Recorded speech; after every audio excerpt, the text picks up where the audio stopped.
This hearing of the Congressional Oversight Panel will come to order. I want to start by welcoming everyone. This is the hearing before the Congressional Oversight Panel. This hearing is entitled Coping with the Foreclosure Crisis, State and Local Efforts to Combat Foreclosures in Prince George's County, Maryland. I'd like to start out by thanking Prince George's Community College Provost Charlene Dukes. Provost Dukes, you're here. I saw you earlier. She's standing up in the back of the room.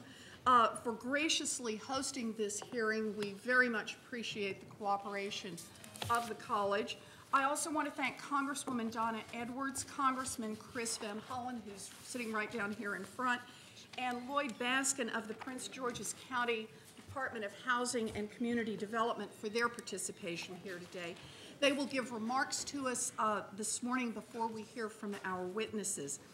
I also would like to thank Senators Ben Cardin and Barbara Mikulski, Congressman Steny Hoyer, Governor Martin O'Malley, and County Executive Jack Johnson, all for helping make this hearing possible.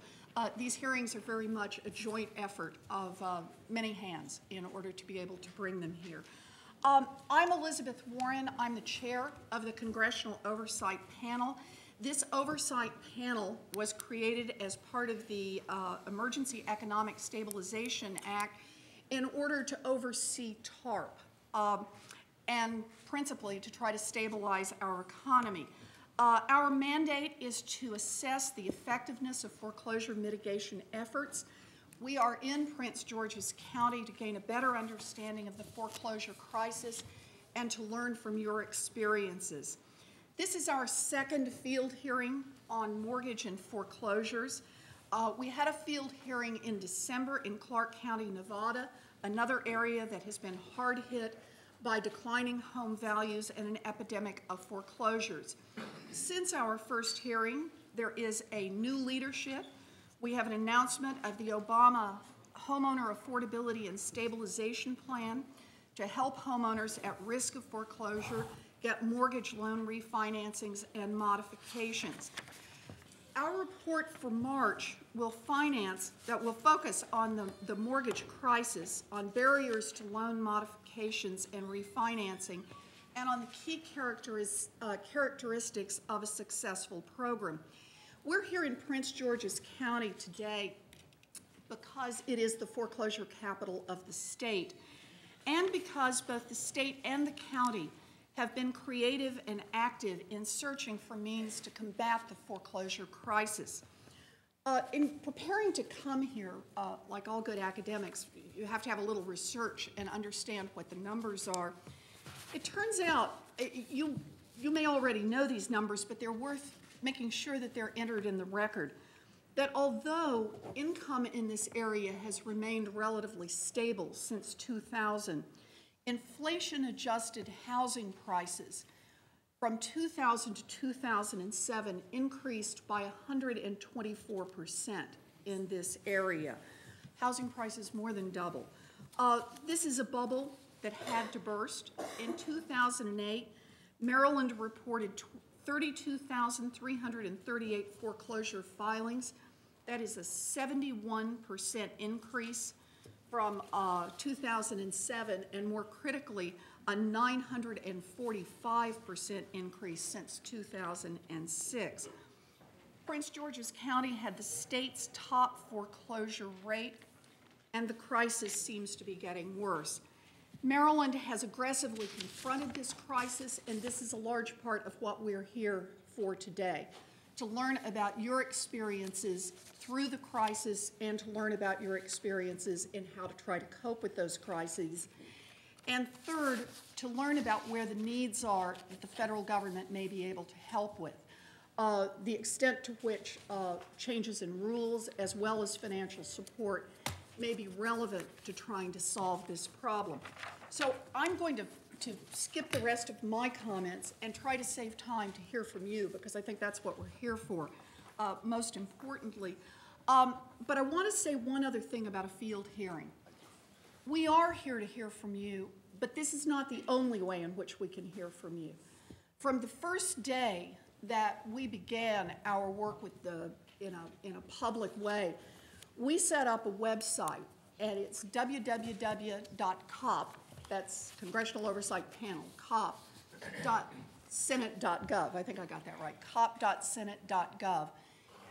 We hope through that website not only that you will download the information that we have available, our reports and our videos and our work, but we hope that you will use this website in order to let us hear from you.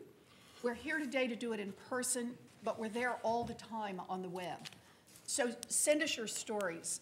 Encourage your neighbors to send us their stories. We want to be able to hear from the American people on these issues.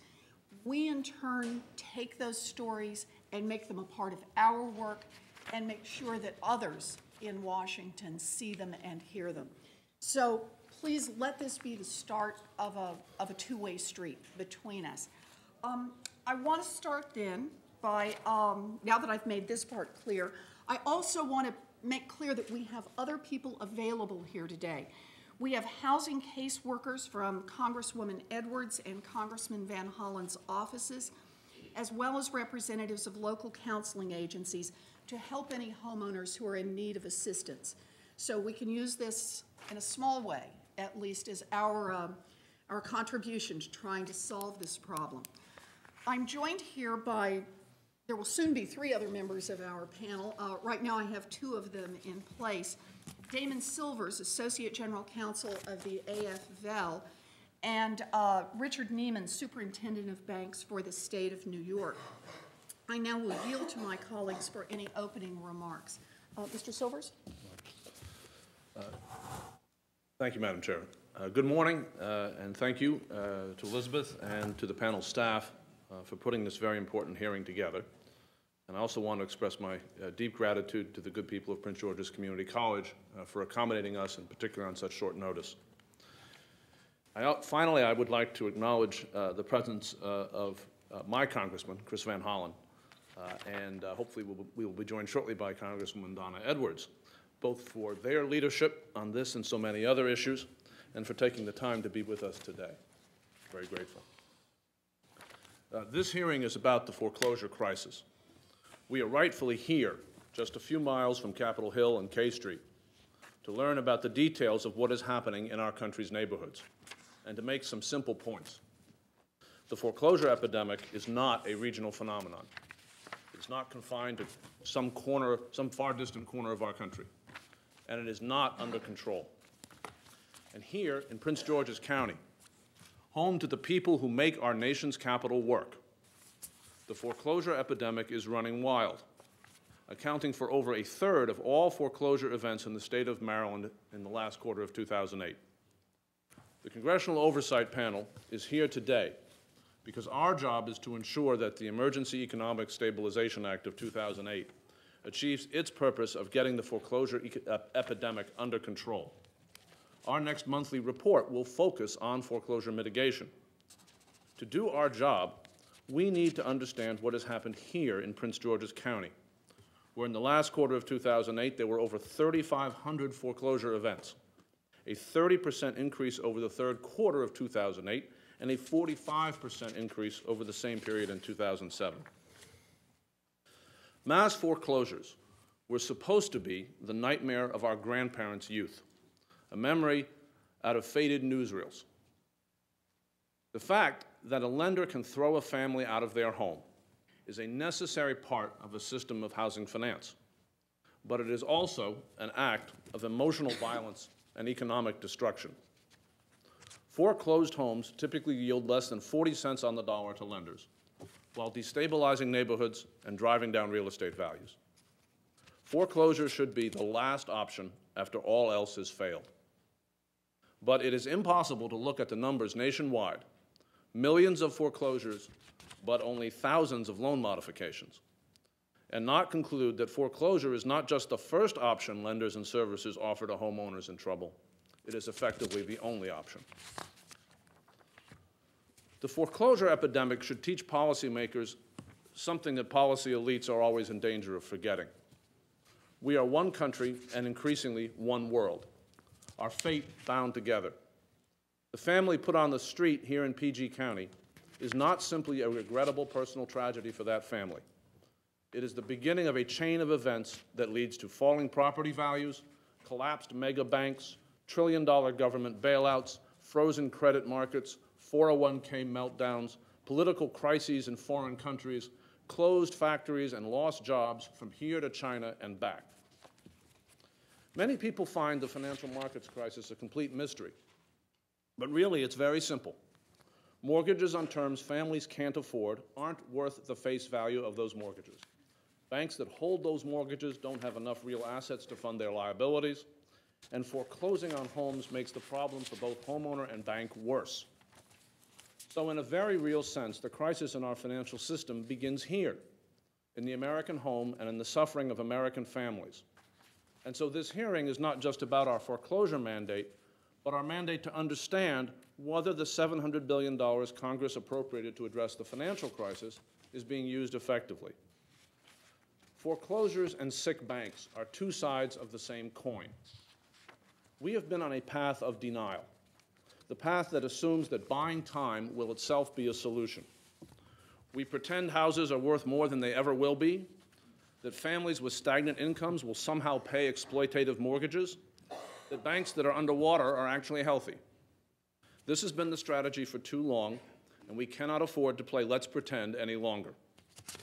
Home foreclosures and zombie banks are dragging down our housing markets and our economy. Buying time is making the problem worse, not better. We need to revive both our communities and our banks, and that means that both banks and mortgages must be restructured. This hearing finally is so timely because we are at a moment when action is finally on the table. The President has proposed spending real money to help homeowners in trouble, building on the leadership shown in this area by the FDIC. Here in Maryland, there are models for action in the efforts of the state government under the leadership of Governor Martin O'Malley to encourage solutions other than foreclosure when homeowners get in trouble. Maryland's efforts, like those of other states like New York, ably represented here at the table, have outpaced federal efforts up until now. As President Obama details his mortgage relief plan, I believe Maryland's experience can help guide our efforts at the federal level. So I am very pleased the leaders of the Maryland state initiatives are with us here today. I hope today we will hear more about these solutions and that testimony will help us answer key questions about addressing the foreclosure crisis. What are the obstacles to mortgage restructurings?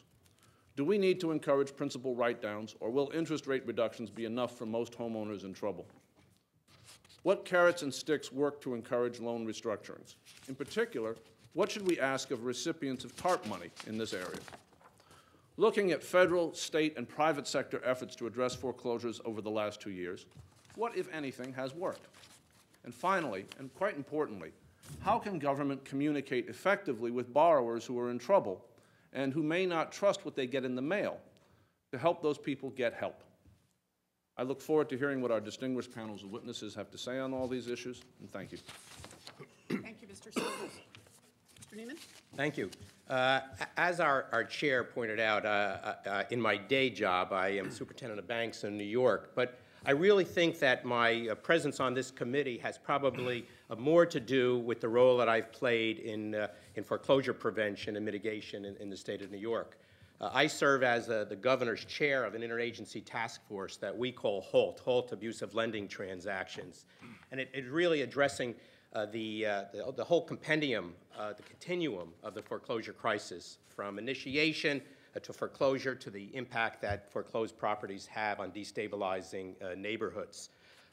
We have addressed this from, as your state has, and it has many states, from bringing borrowers directly together with lenders to modify mortgages and to prevent filings of foreclosures, providing multi-million-dollar grants to the not-for-profits who are so necessary in providing the counseling, to imposing legislation to assure that a crisis like this never happens again, and that banks impose and utilize sound underwriting standards to assure that borrowers have the ability and the wherewithal to pay and put that burden and duty of care on the lender, and also to bring serious and effective enforcement for mortgage fraud, and to assure that mortgage originators, mortgage brokers are licensed, properly licensed in this country.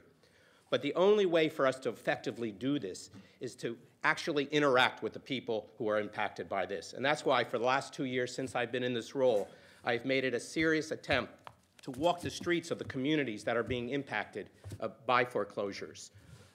Fortunately, New York has not been impacted to the same extent as communities like Maryland. However, New York is being disproportionately impacted. So there are areas in Brooklyn and Queens who comprise almost 30% of all the foreclosure filings.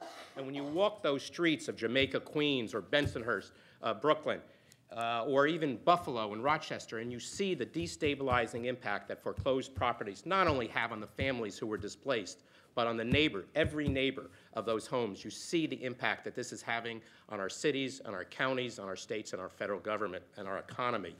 So that's why I am so excited that we have this opportunity to be out here, to hear from the borrowers, to hear from the not-for-profits, and to hear from the government officials who are working day in, day out to address this problem.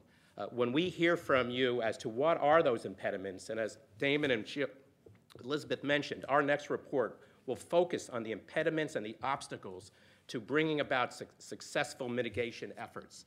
But only by understanding the impediments, whether they be at the servicer level, their bank level, or at the financial level, can we really recommend to Congress, to the federal government, appropriate modification efforts. So I'm very anxious to hear from you all today, and thank you for coming. Thank you, Mr. Neiman. The chair now recognizes Congressman Chris Van Hollen for some opening remarks. Well, thank you. Thank you, Professor Warren. Thank you for chairing the Congressional Oversight panel, and thank your other members for joining you, Mr. Silvers, Mr. Neiman. Thank you for the work that you're doing, and we all look forward to your report, not just members of Congress, but the people of Prince George's County and people of our country as we look for a way forward and a way out of what is clearly a crisis. I'm very pleased to be here today with Lloyd Baskin, and I know we're going to be joined shortly by my colleague in Congress, Donna Edwards, and we have been working to try and address this problem as expeditiously as possible. I also want to thank Prince George's County Community College and Charlene Dukes for hosting us today, and to say to our state and local officials here in Maryland, as you have said, that they have been taking aggressive steps to try and stem the tide of foreclosure. But there are, of course, limits to what you can do at the local and state level, and that's why it's essential that we take very firm and strong action at the federal level, which in late fall of last year I think was very piecemeal. I think now is accelerating, and we're going to be really rolling up our sleeves and getting to it with the new administration and the election of President Obama. I'm not going to recite the statistics from Prince George's County. I think you all did a very good job of laying out the problem. It's bad, and it's getting worse. It's already been at a pretty rapid decline, and that curve is getting steeper. There is a perception, I believe, that there's sort of a bubble around the nation's capital area that has not been burst, and as Mr. Silver said and others have said, that just isn't so.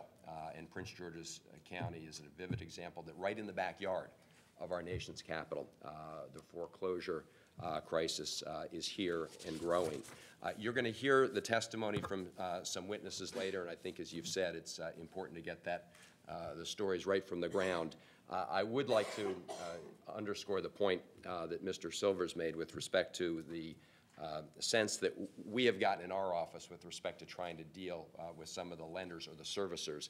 It has been very frustrating. We have had some success stories, and we're always pleased when we're able to have a success story. But we've also had many cases where we have not been able to make progress, which is why it's essential that we move forward more aggressively on the front. I just want to relate a story from one constituent who could not be here today, and this is a letter we received, and this is from the constituent. On Christmas Eve, we received a letter from a lawyer representing Home Ec Servicing Company informing us that they have started the foreclosure process. We have been given 45 days to either pay everything we owe them or challenge their claim of us being delinquent since September 1st. In reality, we paid them the September and October payment, but they credited them to a missed payment in May, and my husband tried to make a partial payment in November, which they refused. He also tried to pay them in December, which they refused. I am very frustrated because I feel that we have done everything that was suggested in the, quote, prevent foreclosure package that was sent to me by your office. Unfortunately, our loan servicing company doesn't seem too interested in trying to help us stay in our home. I feel like we have been very honest with our lender and have acted in good faith, but I feel we have been treated unfairly. I feel like they have knowingly and willingly put us further behind in our payments and now added additional legal fees, which has made it nearly impossible to pay what we owe. I hope someday legislation will be passed to protect people like us. To send us the notice on Christmas Eve was like adding salt to the wound. At the very least, I would appreciate your letting Representative Van Hollen know what we have dealt with, because I feel it has been unfair, to say the least. We had no control over the housing crash and couldn't sell our home. We have resigned ourselves to the fact that we will now have to go forward with the bankruptcy plan and hope someday to be able to regroup and rebuild. Since that constituent sent us the letter, they filed for bankruptcy. Home Ec then filed papers to lift the stay of bankruptcy protection so that they could go ahead with their foreclosure. Our constituent since had a heart attack and a stroke and is now in intensive care at Washington Hospital. These are the kind of stories you're hearing in Prince George's County in Maryland and around the country. Last week, President Obama announced his housing plan to help 7 to 9 million American families restructure or refinance their mortgages to avoid foreclosure. We all need to get behind that plan. Yesterday, the House of Representatives began debate on legislation entitled Helping Families Save Their Homes Act. It has a number of provisions in it. I'm not going to go through all those provisions. I do want to mention one with respect to the option to go into bankruptcy and have a bankruptcy court readjust your mortgage. I think we all know that people with second homes, people with yachts, real estate speculators, and others can currently go into bankruptcy court and have a judge consider all the factors, all the individual factors that a blanket rule cannot, and make a judgment tailored to the individual circumstances of that person going forward.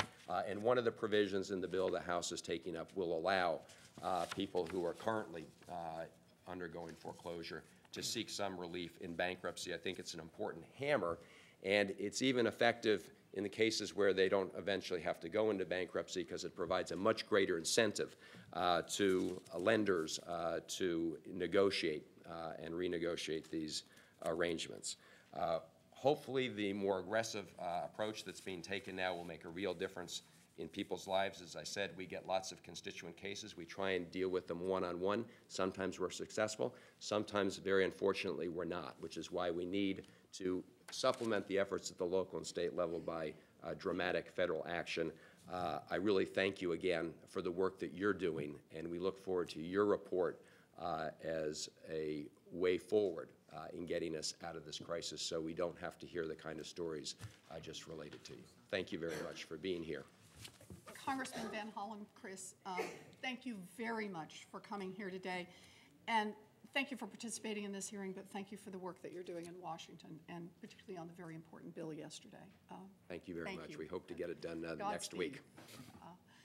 I now want to recognize Mr. Lloyd Baskin, who is the manager of the Homeownership Center in Prince George's County Department of Housing and Community Development.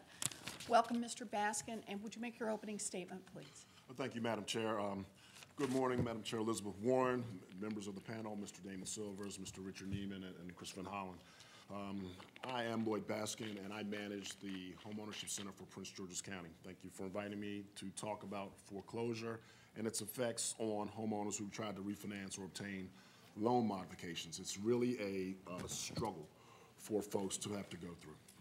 It's fitting that this August panel has decided to take up the most important issue facing America, which is foreclosure, and the questions surrounding reviewing the current state of financial markets and the regulatory system. Our jurisdiction appreciates the fact that your panel, which has oversight of foreclosure mitigation, has come to listen and assess the impacts the current bank credit crisis has demonstrated on several homeowners facing foreclosure proceedings. The broad outline of my remarks today will do two things. The first is to provide a cursory snapshot of the state of foreclosures in the county. The second will be to offer recommendations for your panel to consider in addressing the impediments that thousands of homeowners are facing in their efforts to refinance or execute a loan modification.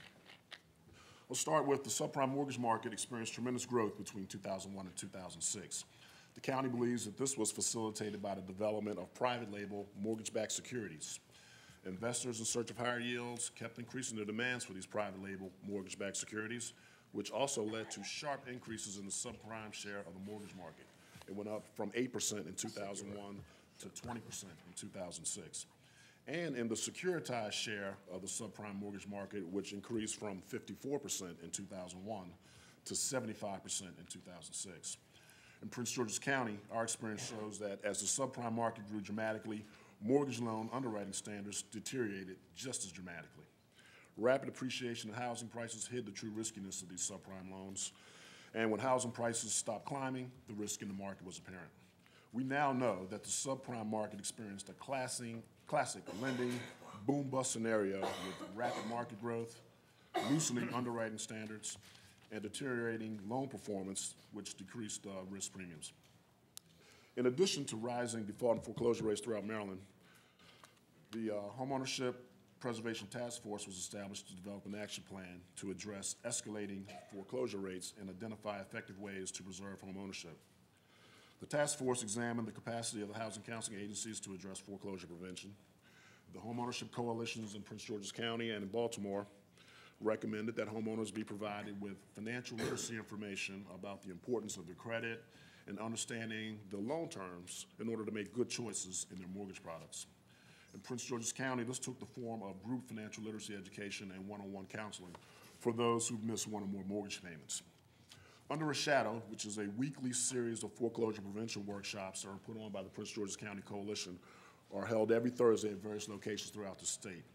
This 2-hour workshop basically gives people information on the foreclosure process, as well as their mortgage rights and responsibilities.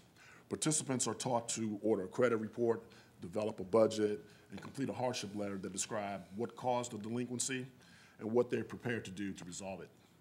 The goal is to provide families information on repayment, loan modification, and refinancing programs to prevent the loss of their homes. Approximately 6,500 people have attended these weekly workshops since September of 2007. And we get a lot of our foreclosure information from Realty Track and also from the state of Maryland. And they've been studying and tracking foreclosure statistics throughout the nation.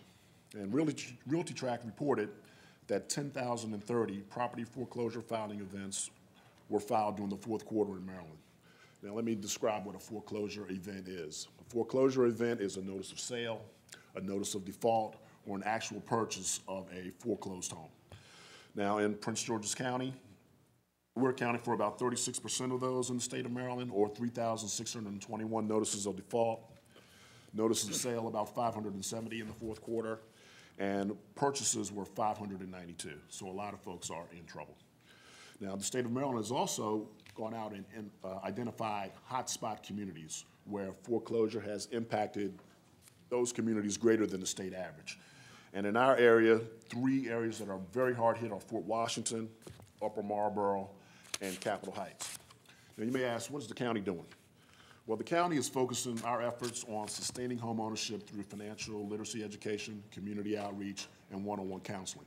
We work closely with the state of Maryland and Mr. Skinner's office. We also work with the Coalition for Homeownership Preservation in Prince George's County. We believe pre- and post-purchase education, along with effective outreach to the community, are the best tools to assist families to become successful homeowners, at the same time preparing them to analyze and act on repayment problems should they occur.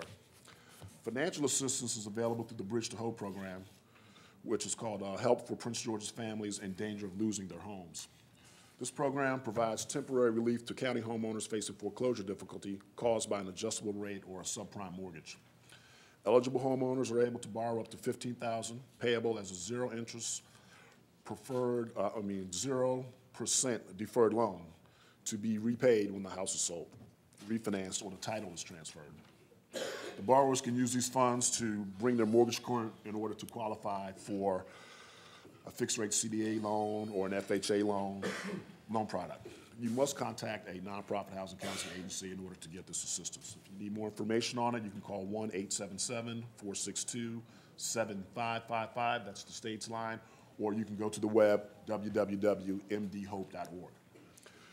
Okay, what actions does the county think will help the situation? Really, we like the whole process to be streamlined.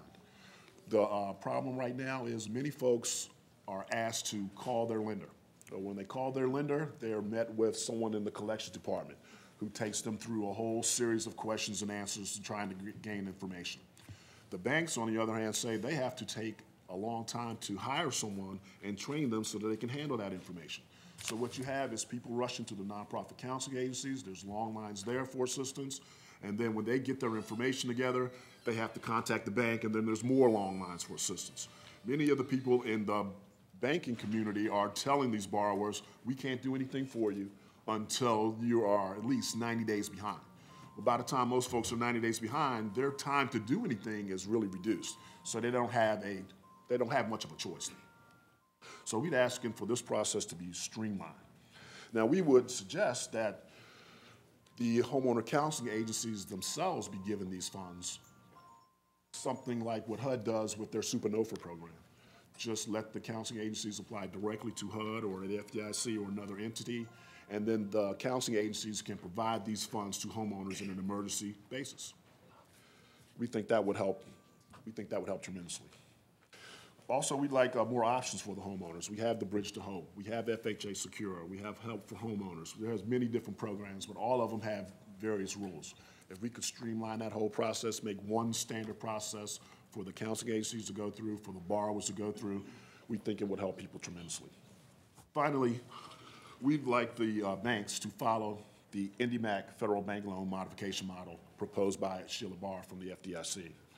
The FDIC systematically reviews its loan mortgage portfolios to modify troubled residential loans for delinquent or at-risk borrowers. That's a much more proactive approach. They use statistical modeling.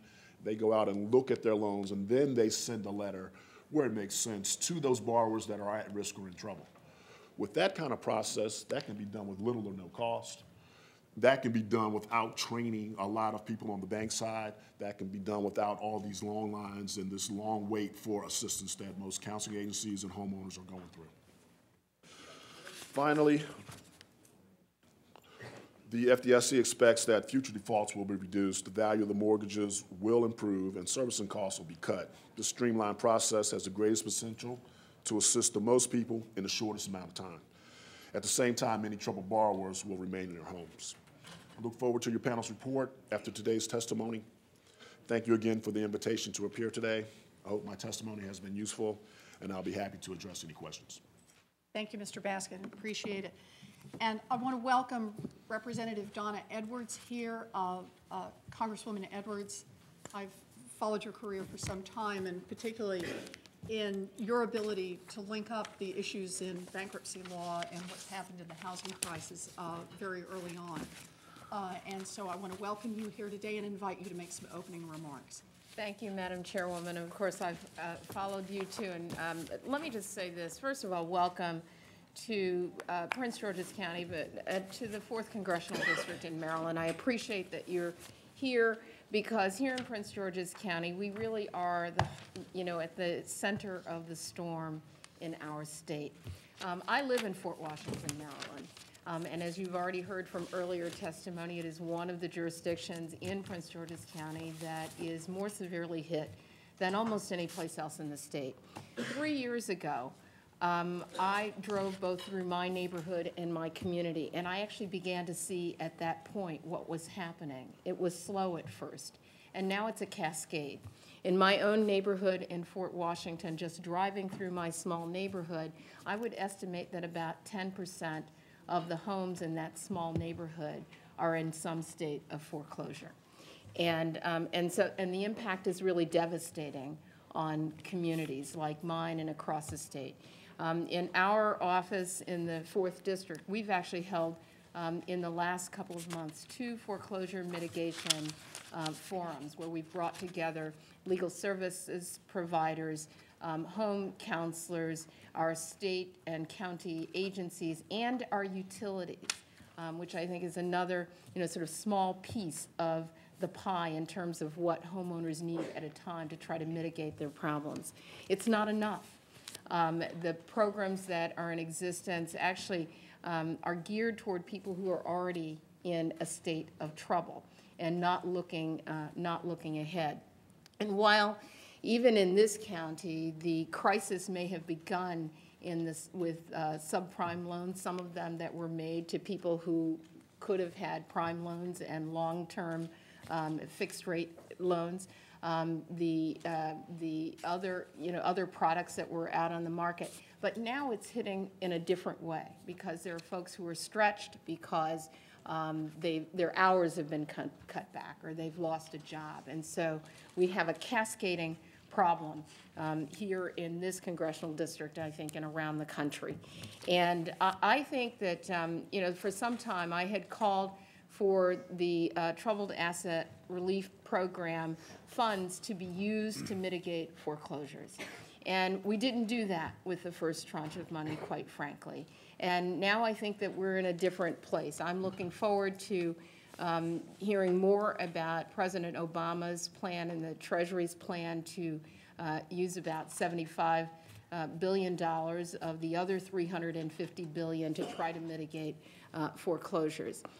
We will, in the House of Representatives, very shortly be considering a provision that would allow for some homeowners to have their homes considered in the context of bankruptcy. I believe that this should have happened a long time ago because for some homeowners and for bankers and lenders, that prospect of bankruptcy actually might initiate modifications that might not happen otherwise. And then for those who are in their hardest hit moment and for whom bankruptcy is a last resort, they will do that, but at least they can have their single largest asset considered in the context of that bankruptcy. And so what we're facing here is a need to tackle this problem with multiple prongs, no one single fix to the problem. And so as I look throughout our county, and I know at these forums that we did, we had hundreds of people coming out to get help. And we couldn't help all of them. And even in the best of all possible worlds, we won't be able to help all of them, but we will be able, I think, to mitigate the cascading rate of foreclosures that's happening through our community and across the country. And I appreciate your being here in Prince George's County and in the 4th Congressional District, because we're looking also to what the accountability is in the program. What are we doing to really help homeowners and to make a difference in opening up credit markets so that people will be able to refinance, so that their small businesses aren't placed in jeopardy when their homes are in foreclosure. And I have been working closely with my colleague Chris Van Hollen from the 8th Congressional District and our entire delegation to figure out how we can try to stave this problem off for Maryland and for communities around the country. I appreciate, again, your being here. Look forward to any questions that you have, particularly about the forums that we have been running, because they've been instructive in terms of the kind of help that we need to offer to our homeowners.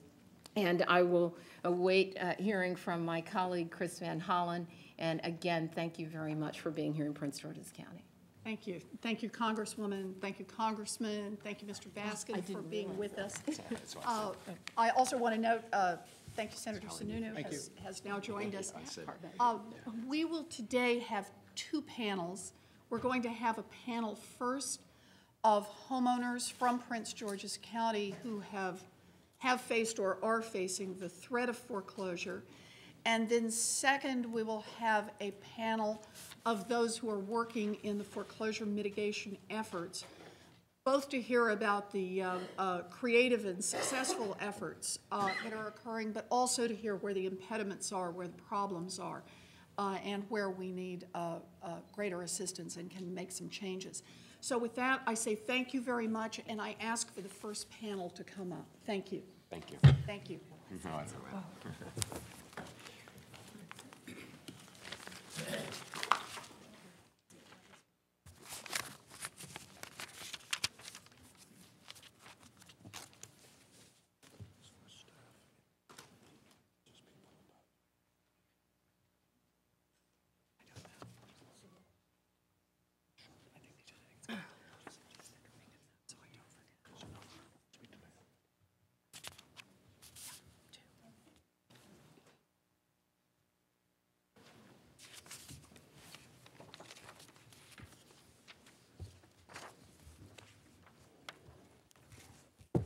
I want to thank you all. So that we can be respectful of everyone's time and have an opportunity to hear from as many people as possible, We're going to ask that you hold your comments to 5 minutes, but anything that you wish to put in the record, we will hold the record open, and you're certainly welcome to add other remarks if you would like to. We also, just to help us stay on time, are we over here? We actually have someone who'll just give us some little signals on time. I'm sure I'm the only person in the room who sometimes gets so carried away with the content of what we're talking about, but I do want to make sure it's going to be my job to keep things moving on time. We have 3 people with us here today to talk about their experiences. Tracy Robinson, is from Hyattsville. Yes, ma'am. Is that right?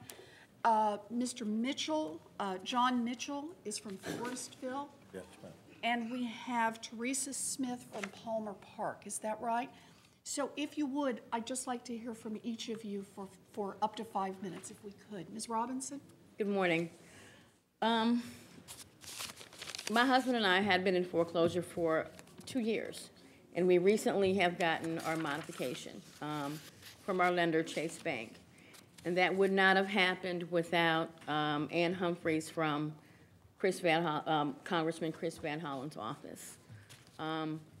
The thing that I really want to point out that I think people need to know, that there needs to be more action taken not only against predatory lending, but against companies that pretend to be able to help you with your modification. During the last 2 years, my husband and I have been in the home. He had the home for about 16 years. We got married. I brought in my family. Our family expanded, but our house didn't, so we had to renovate. We had to add on, so we refinanced. And we were okay, but when my husband, he got ill, and he wasn't working, so that cut our income. That started our financial woes. During the course of the last 2 years, when we found ourselves in foreclosure because we had to refinance again, and we weren't really explained by our lender what happens when you take out a second mortgage, a home equity line of credit. That got us in trouble. And of course, having less finances, we weren't able to pay our bills. We tried filing a Chapter 13 bankruptcy, but then the trustee payment was so high, we couldn't keep up with that either. We tried every avenue. Once we realized that we were going to lose our home, we tried methods like going to this place, the Money Store. And although we weren't victim of them because we got out when we really realized that this is not right, we were saved. But that was a couple of months tied up with them. We fell further behind, in our mortgage payments. We went to another place to try to get a modification, and that was recently. Home Alliance USA, where they said, we can get you a modification. And we believed them, and we paid them $500 of the $2,000 they were asking us to pay. Well, at the same time, Congressman Van Hollen's office got involved. I called them, and then basically at the same time, I reached out to this company that wasn't very ethical, is when I heard from my congressman. They put me in contact with Chase Bank at the Executive Resolution branch. I never knew about the Executive Resolution branch. There's a branch at our lender that will respond to the congressman, but I could never get through to them. I had to go through loss mitigation for 2 years trying to work out a deal that was affordable to my family. They wanted a huge down payment. They wanted me to enter into a forbearance agreement.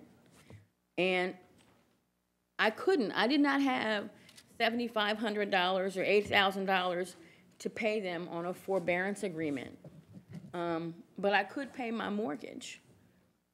So essentially what ended up happening was They gave us our modification with a down payment that we could afford, and they also lowered my monthly payment. I am not understanding why we had to go through this rigmarole of talking to people in loss mitigation who weren't really able to help us, when the bottom line was eventually, you know, they came through for us, but the hoops we had to jump through in getting help was ridiculous. When you call your lender, you talk to one person, and then when you call back, you have to speak to another person. And it reminds me of that game when you have a nut under a shell, and they move them.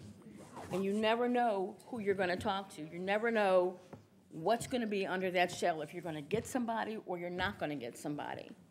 And I played that game with my lender for months and months and months, and it's not fair. And even worse than them, like I said, was these companies that pretend they're gonna help you with your modification.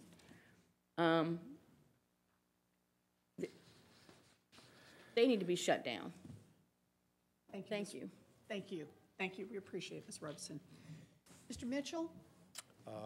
Yes, good morning, Mr. Chairman and Senator and other colleagues. My name is John Mitchell, and I have a similar but more successful situation than my neighbor here.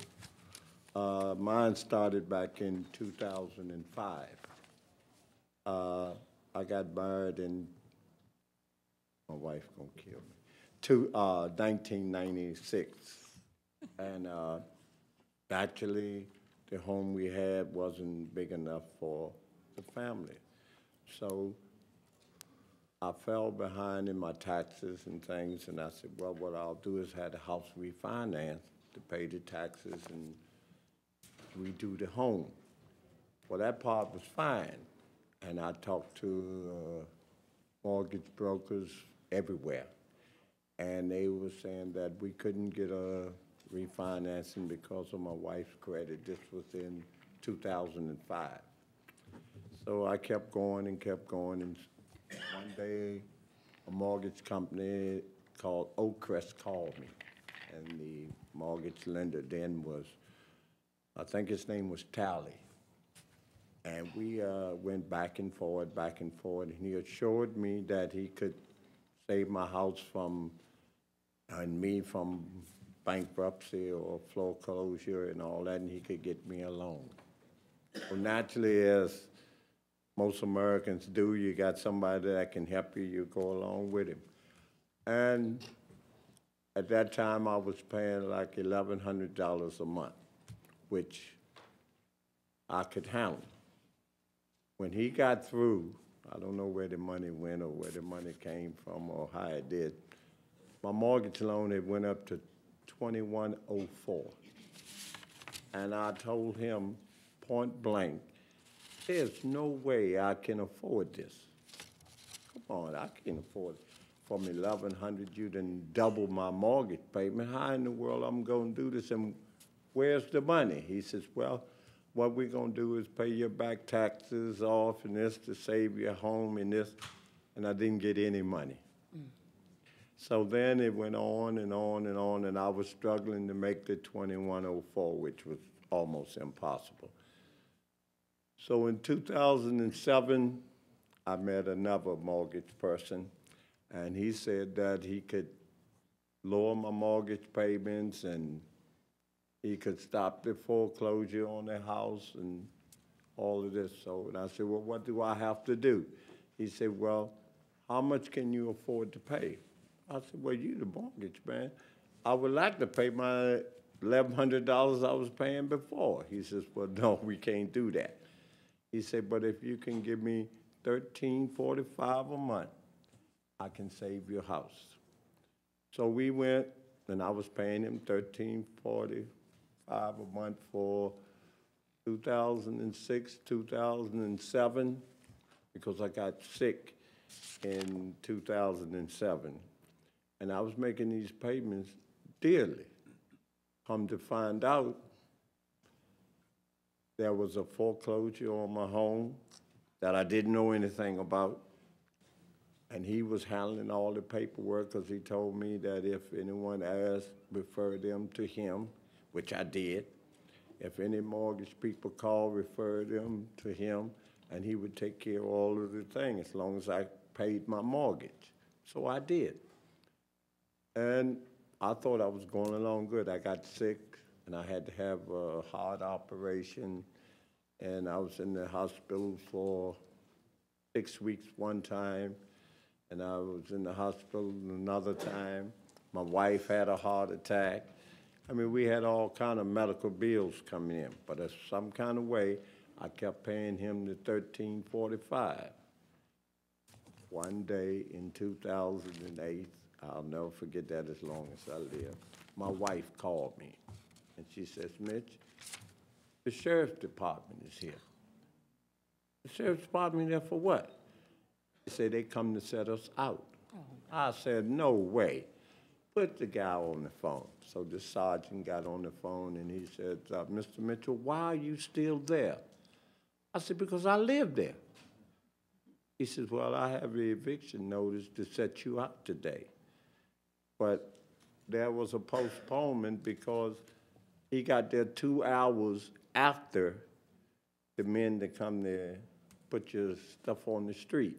So he said there would be a postponement. And he would let me know when the postponement would be, but I would have to leave the house because they was going to put my furniture on the street. So I talked to my pastor and my overseer, and they contacted Miss Elisa Hall from NCRC, and he went to work for us on saving the house. And she talked to all the lawyers at Greason, Berman, and Ward. Those were the people that had I guess, the mortgage on the house because the fella, while I was in the hospital, sold my home. And I didn't know none of this until the sheriff's department came to put us out. So then Miss Hall went to work for us, and I asked her point blank, Miss Hall, will you be able to save my home? She says, Mr. Mitchell, I'll assure you that we will be able to save your home. So fortunately, she was able to get the lawyers because when we went down to Upper Marlboro and went through the records and things, the fella had sold my house and all of this without my knowledge. I never went to a hearing. I never did anything. He did it all.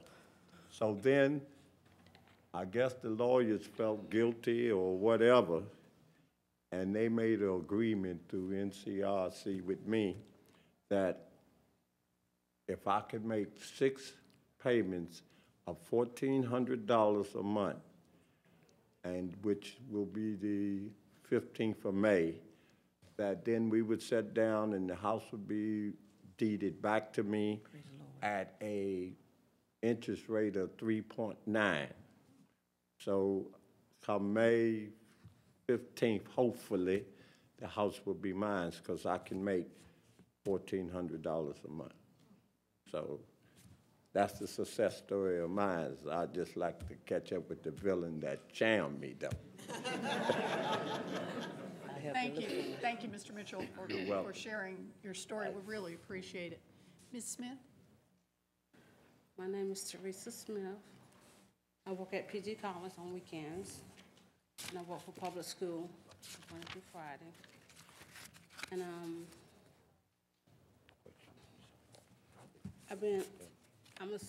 I have a learning disability. My real estate lady, she took advantage of me on both homes. My first home, she took advantage of. The second home, she took advantage of. She took money. She took, put me in a high house note I can't afford. Can you move your mic just a little bit closer? Sure. I know it's hard, but we want to be sure we're hearing you. And she know my disability. She know I couldn't read. She know I couldn't count that well. And I trusted her for a whole year. In 2 years, the second year, that's when she really took advantage of me.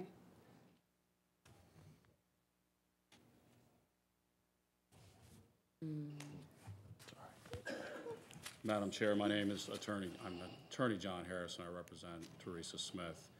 She asked that I be up here for today. She's here for my emotional support. She was the victim of fraud. Her case is a distinct set in the wide spectrum of people that are suffering right now. Her case, much like Ms. Robinson indicated, the Metropolitan Money Store was probably the most notorious criminal enterprise in the state of in Maryland history when it comes to equity stripping schemes. Right. Ms. Smith is also a victim of that kind of fraud, although it's a different type. We are preparing a civil case to help her with that issue. The problem, though, is, as Teresa indicated, she's currently taking classes to learn how to read. She has 2 jobs. I have 1. She works here on the weekends, and she works for Prince George's County Schools as a janitor. She's a hard worker. She deserves to have a home. And at no point in time did anyone look after her best interest when she was approached. She cannot read, and she has, at no point in time did anyone look after her best interest. I would like to, Philip Robinson will be speaking in a moment from Civil Justice, and he'll talk more about that kind of victim and, that, again, the spectrum of people that need help. And what kind of criteria are we going to use to help the folks that are actual fraud victims versus folks that maybe are in a difficult loan? It's a different category. And I would also like to really just thank you for being here. It's heartwarming to see our government here on such a grassroots level. I am a Prince George's County resident. I live in Upper Marlboro, Maryland, and it's just wonderful that you're here doing what you're doing for people like my client. Thank you. Thank you. Thank you for being with us, Ms. Smith. Did you want to say something more? Yes. I thank y'all for listening to me because I waited for this for a long time. Because at the time when I did want help, nobody just turned away from me. And I finally got in touch with my lawyer, found a nice lawyer, and people working with him. I went to different people to get help. They turned me away. Then I got nothing to know what I'm talking about. So I found someone stand by me and look out for me for my situation. And I thank God for them. And I thank God for y'all. Thank you. If I might say one more thing also, Please. I'd like to really thank Secretary Perez from DLLR, again, Philip Robinson with Civil Justice, also April Richardson and Doyle Neiman over at the State's Attorney's Office. These are the people that help attorneys like me who at a grassroots level are trying to help victims of fraud. They're giving me the tools and the information I need. I have a limited amount of time and the ability to help folks that are in this position. Obviously, Teresa is she's struggling just to pay for the bus to get to work. She is struggling to pay her bills. But she's still a capable homeowner, and this should not have happened to her.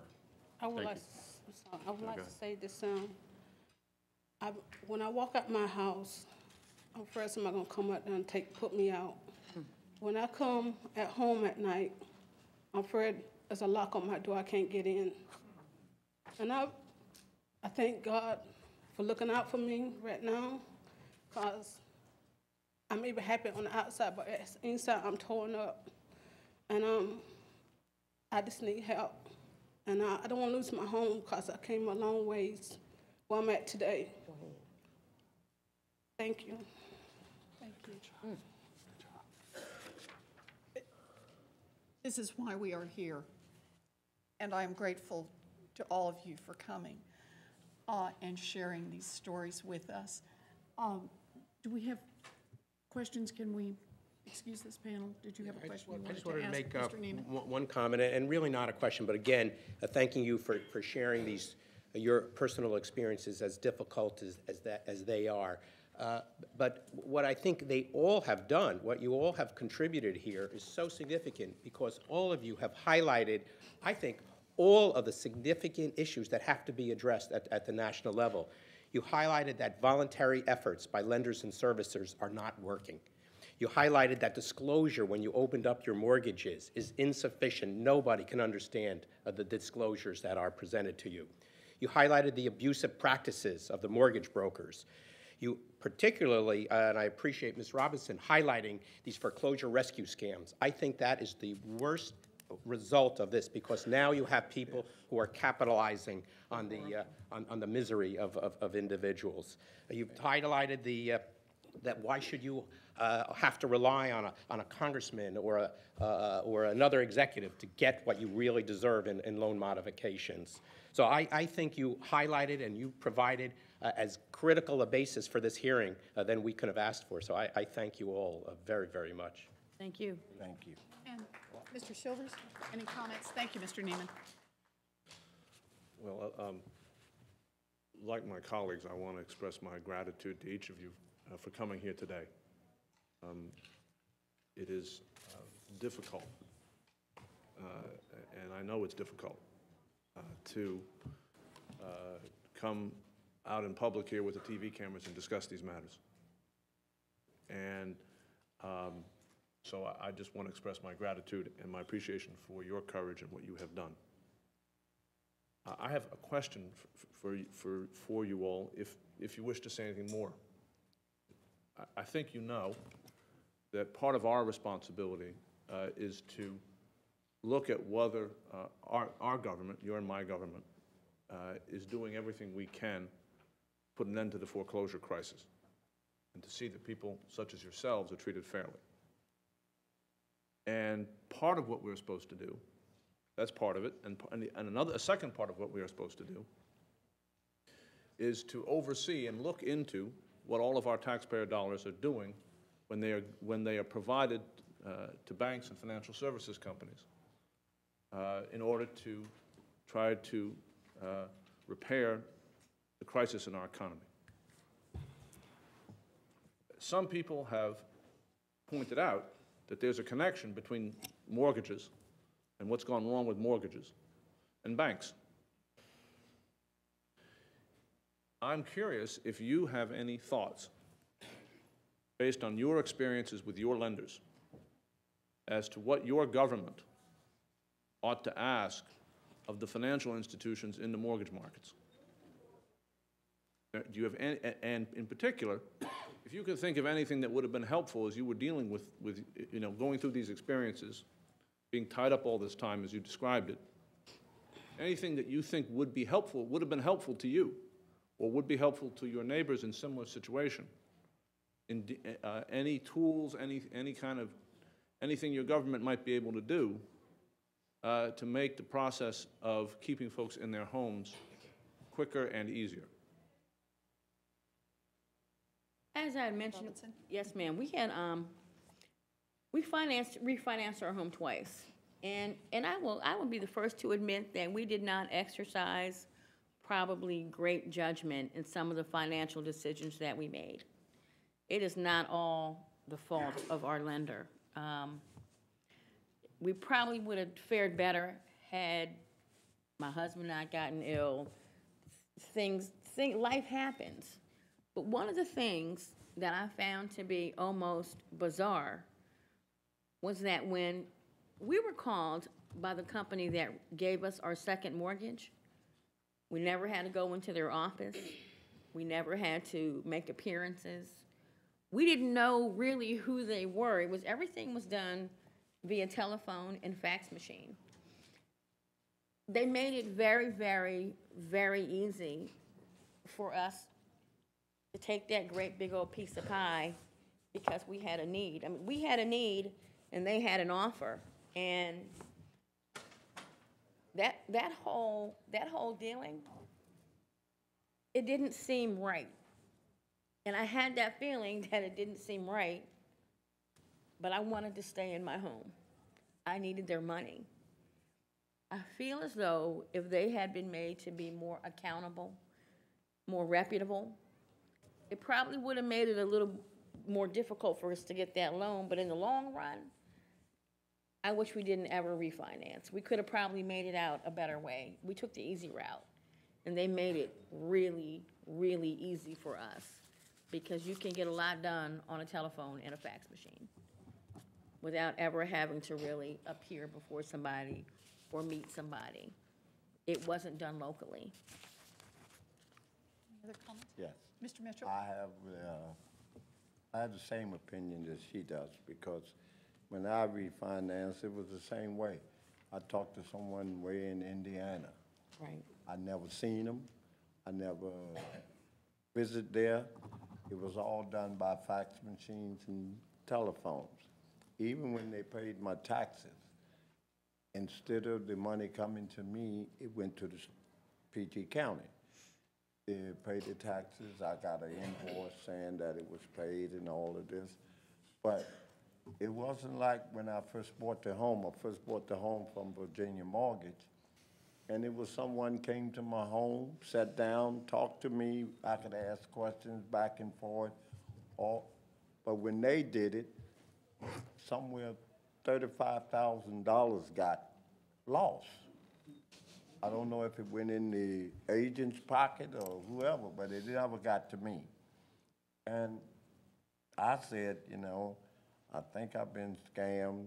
I think I've been scammed, but right at the time, all I knew that I wanted to save my home. I had my home. Now how do I make this payment? And when I realized I couldn't, that's when things went haywire, and then you tried to go and get more people to refinance, and they tell you they can't do this for you and they can't do that for you. The loan, they shouldn't have never made you the loan and all that. Well, as a resident of the state, I think it should be some governing in that. Because if there was a loan made to me and they knew I couldn't pay it, why was it made to me? Why didn't they leave me at the $1,100 I was paying and say, well, you got to make a loan to pay your taxes or rebuild your house or whatever. But just to take people's money, knowing that you can't pay it and that sooner or later something's going to happen, I would say the government failed on that, because everything through a house is through federal government. Everybody knew I couldn't pay that loan except me. But yet and still they did it.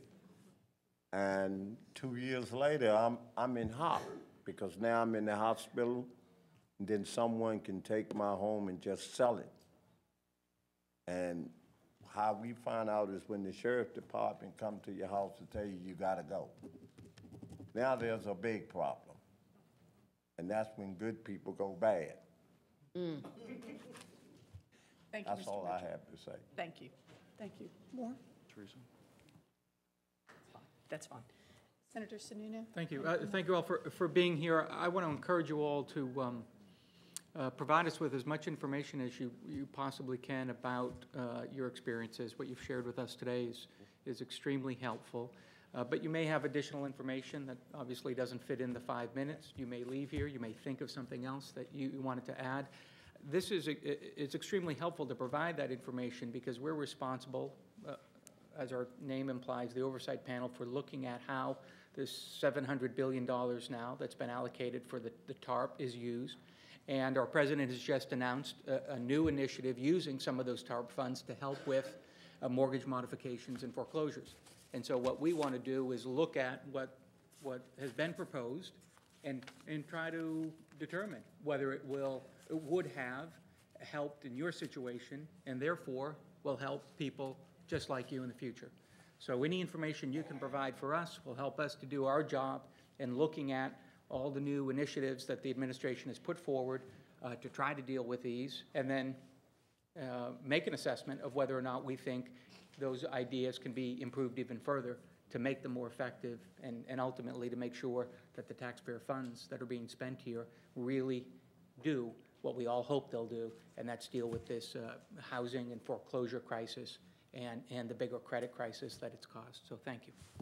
Thank you again. We appreciate it. This panel is excused. Thank you. Thank you. Thank you. And we call the second panel.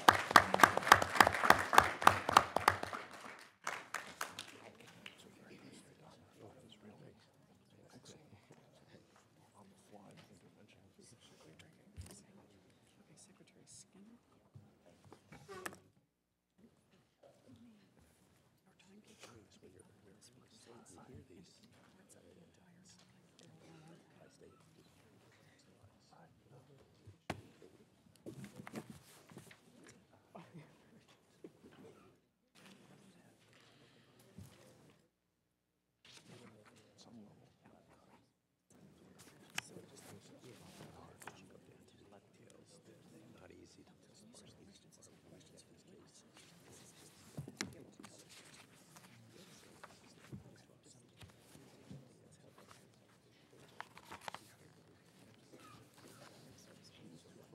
while we're settling in here, the chair wants to acknowledge that we have Secretary Skinner in the audience, I believe.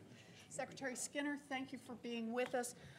The Secretary of Housing for the state of Maryland. Housing and Community Development. Housing and Community Development. So there are many listening to the stories today, and we appreciate your being with us. Also, for those of you who want a chance when we have concluded this panel to add any comments for the Congressional Oversight panel, we will have a chance. That's what the two microphones are here for. If you got a slip earlier, it's not necessary to fill it out. You're just welcome to come to one of the mics, and we welcome your comments once we have concluded with this panel. So that will be our third undertaking for the morning. So I want to start by welcoming our next panel, our second panel here. We have Lisa Butler McDougall, who is co-chair of the Coalition for Homeownership Preservation in Prince George's County and executive director of Sowing Empowerment and Economic Development, SEED. I like that. We also have, let's see, Mr. Philip Robinson, executive director of the Civil Justice Inc. We have Ann Bowser Norton, Director of Foreclosure Prevention at St. Ambrose Housing Aid Center. Welcome. And we have Secretary Thomas E. Perez, who is Secretary of the Maryland Department of Labor, Licensing, and Regulation. Thank you all for being here today. We appreciate your taking the time. We ask again if you could hold your comments to 5 minutes, and I think we have someone to help you see and who will hold them up, who is probably outside your line of vision. And that may be a little more helpful in that direction for you.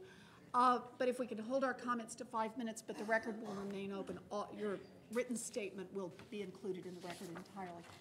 Ms. Norton, welcome, and if we could start with you.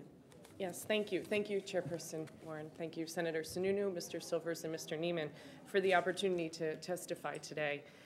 My name is Ann Bowser Norton. I'm Director of Foreclosure Prevention at St. Ambrose Housing Aid Center. St. Ambrose is a 41-year-old nonprofit housing institution located in Baltimore, Maryland, but we serve residents across the state of Maryland.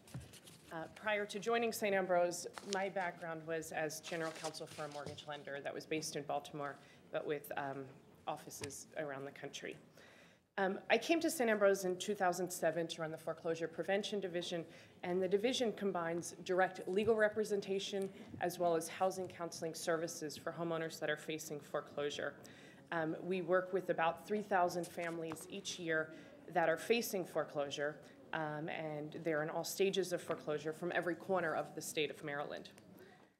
It is based on this experience that I wanted to share our observations from the ground, and particularly as they relate to effective loss mitigation efforts, and in particular, what I would refer to as institutional barriers to obtaining successful loss mitigation relief. And these are really based on our direct observations. I've provided my written testimony, and I know I have a brief amount of time, so I'm just going to focus on a few points. One area that I address is that what we are seeing now are really what can be generally or generically categorized as two different groups of homeowners that are seeking assistance from St. Ambrose. Those are the first are those that are just ill-suited for the mortgage product that they were provided, who probably otherwise could have afforded the mortgage, could have afforded a property, but I think this was far more eloquently covered by Ms. Robinson, Mr. Mitchell, and those on the panel prior to me, so I will not get into this. The others that we are seeing are those that are affected by the downturn in the economy. These are people that have lost their jobs, have in some cases quickly taken on a new job, but now it doesn't have health care or it pays less than the prior position that they had. So of these categories of homeowners, there are unique challenges in each group.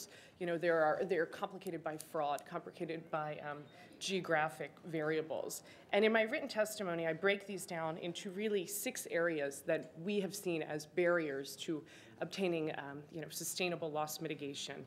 And those are affordability and redefault rates, and that's affordability with the loan modification that has been offered when loss mitigation is offered. The required length of delinquency as a prerequisite to obtaining loss mitigation, which has also been addressed in the prior testimony of Congressman Van Hollen. negative equity and junior liens. And I think Mr. Silvers had mentioned whether a interest rate reduction is sufficient or if principal reductions are necessary.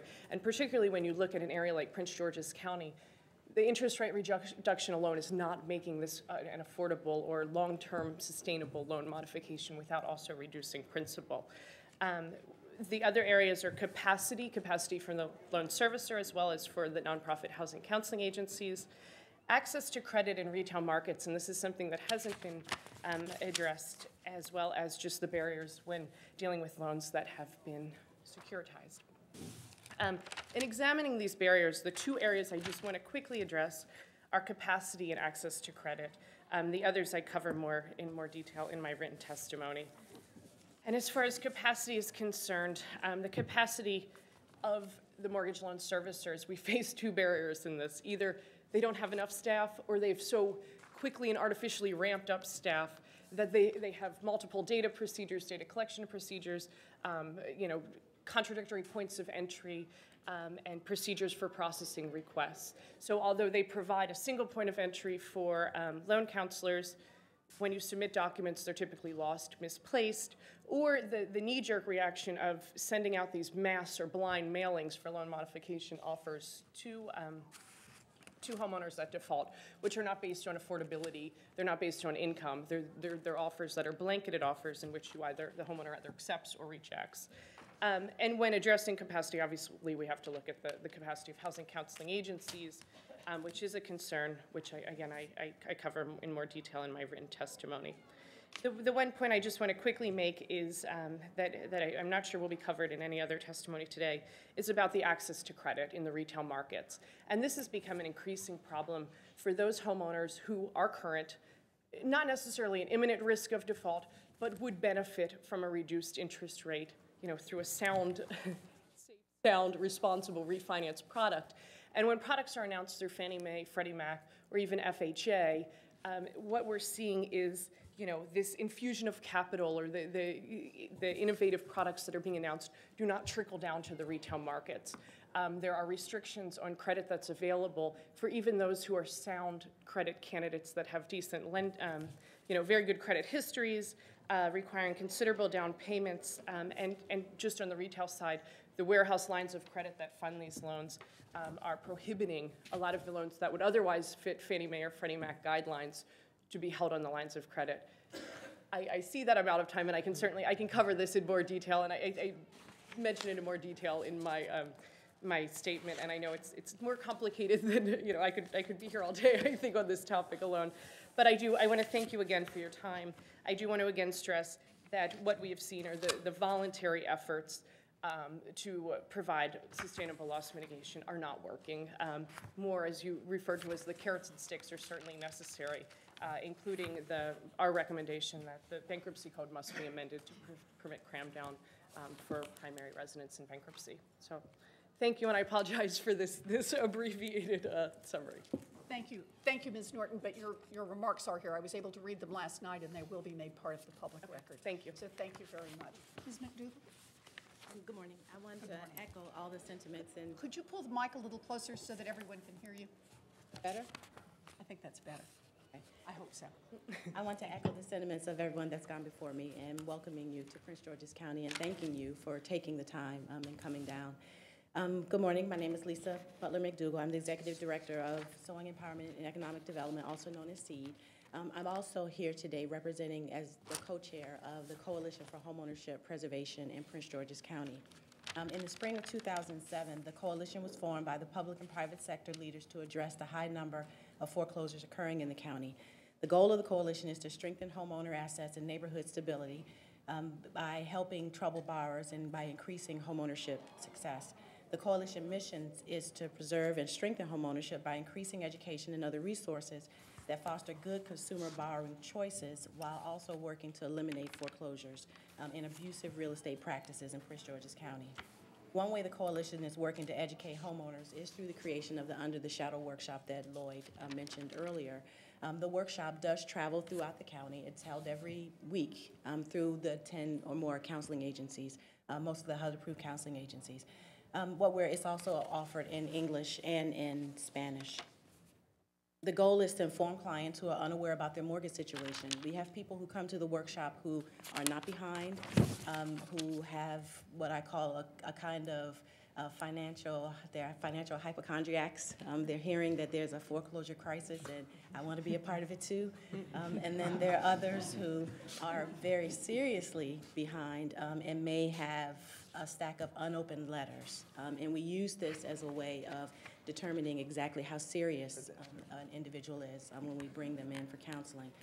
But more than anything, they're just very unsure about the process, and they don't understand what it means. And a lot of individuals don't understand that foreclosure is a legal proceeding.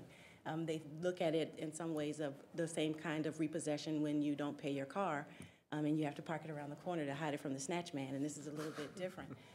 That this is a legal procedure. The coalition has also provided training for counselors on best practices, available resources, and we're in the process of really gearing up toward fighting a very aggressive foreclosure fraud.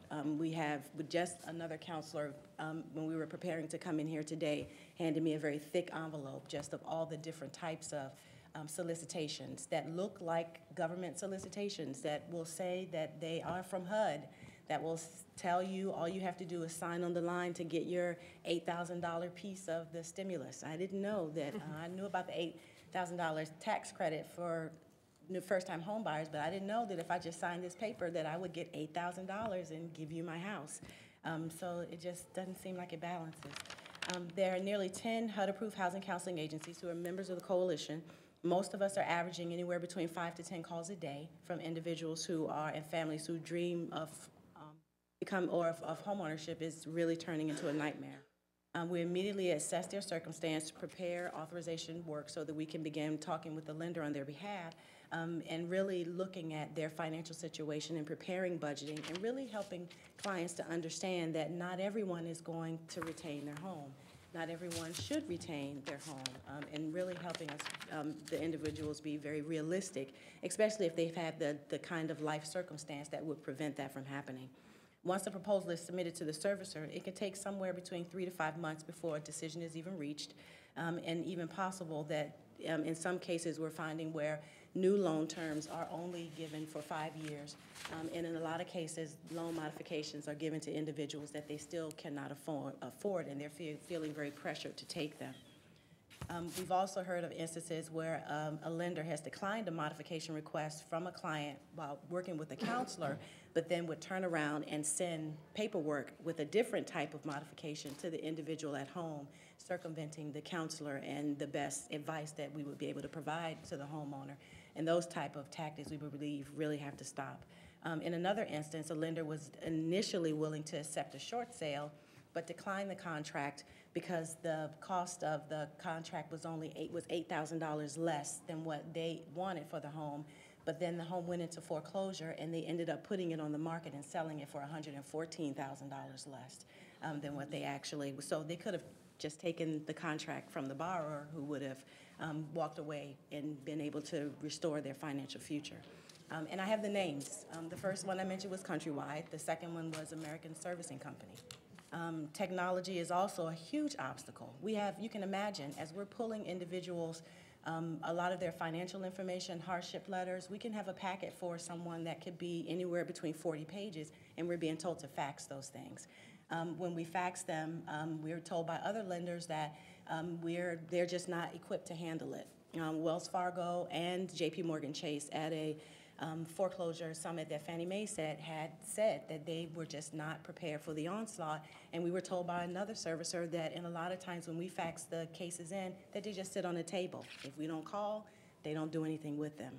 So I agree with Ann and those that have come before me in saying that involuntary servicing methods are just not working, and individuals really need to know, just as the panel that came before them, that their government is really going to step up and work on their behalf. And before I close, I did want to acknowledge that the state of Maryland, I know that Secretary Skinner is here, there are others that work with the housing counseling agencies very closely, and they've been on the forefront and making sure that we've had the resources that we've needed, and making sure that we've had the right kind of technology that would allow us to come to the right kind of outcomes.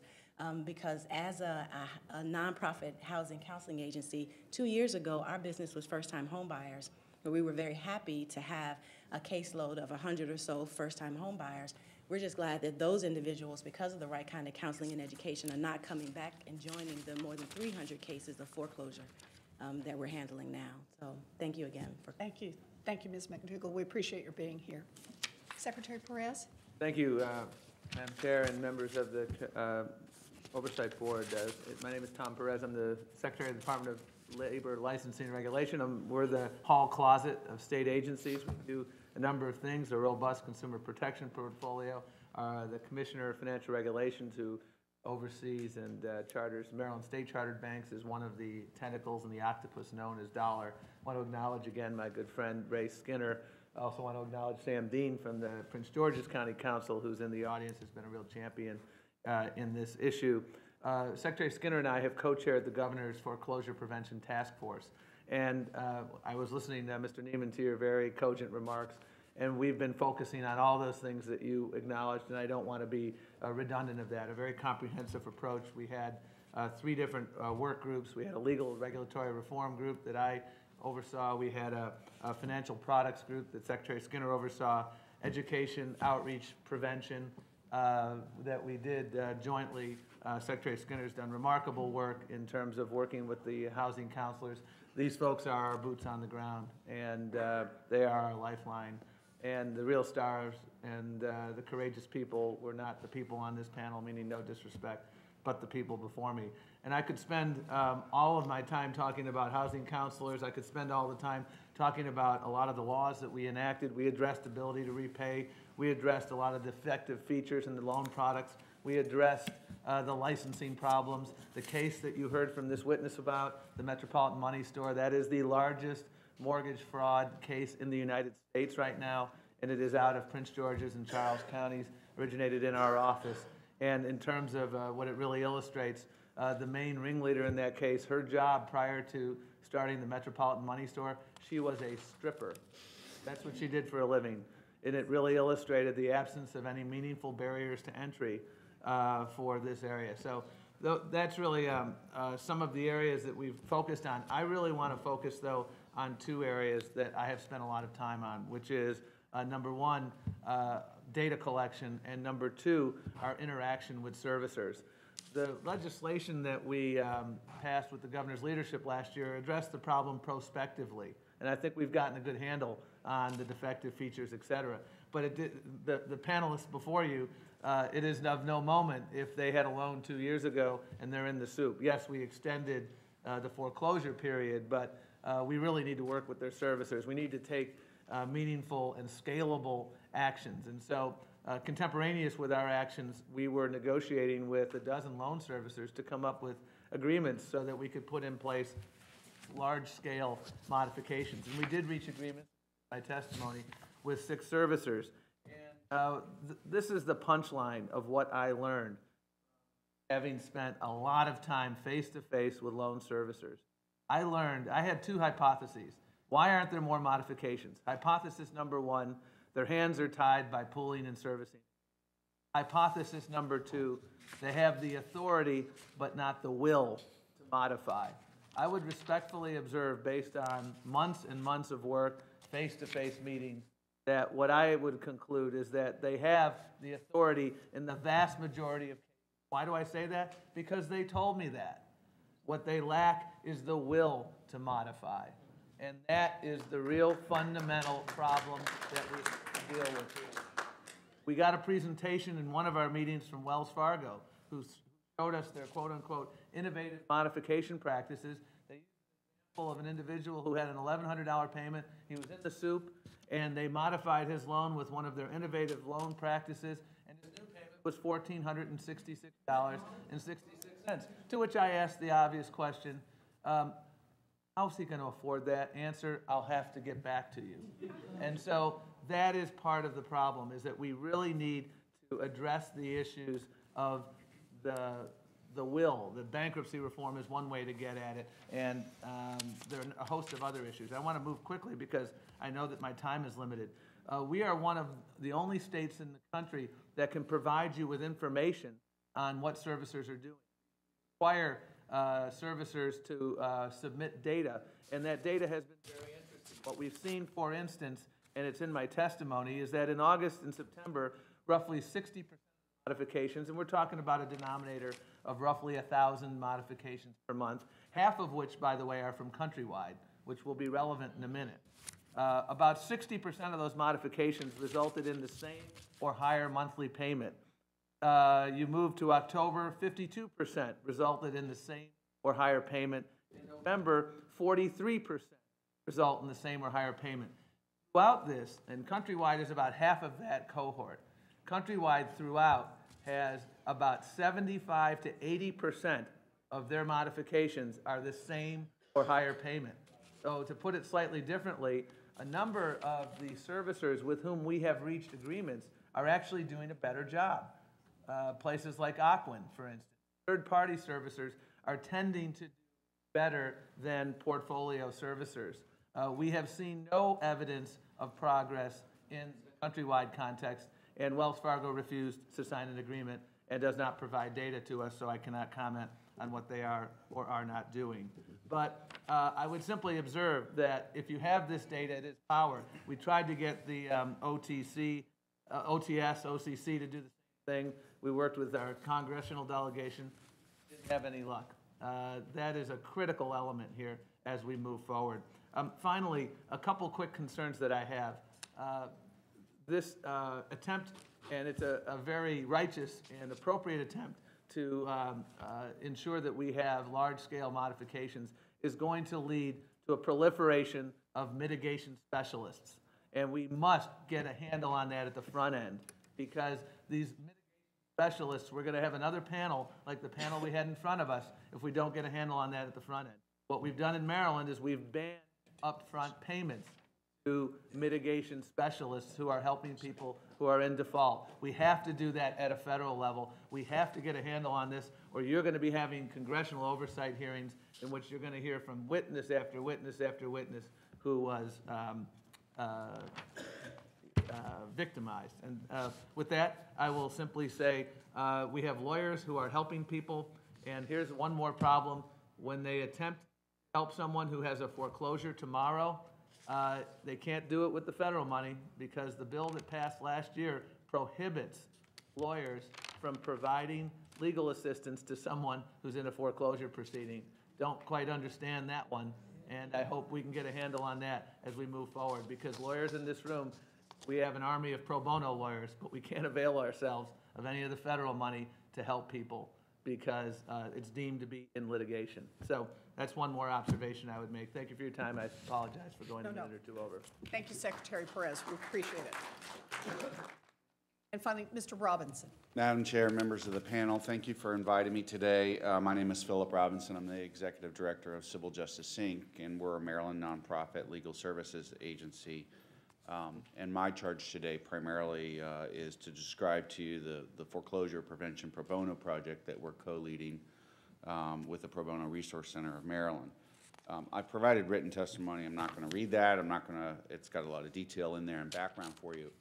You came to Maryland to hear what we're doing because, frankly, when I talk to other consumer advocates around the country, we are way ahead of the game. We have a very sophisticated, multi-pronged approach to helping homeowners. And it starts at the very top with Governor O'Malley, Secretary Skinner, and Perez, and we're working extraordinary amount of time and effort, and then down to the lower level that you've heard from the housing counseling agencies and from homeowners.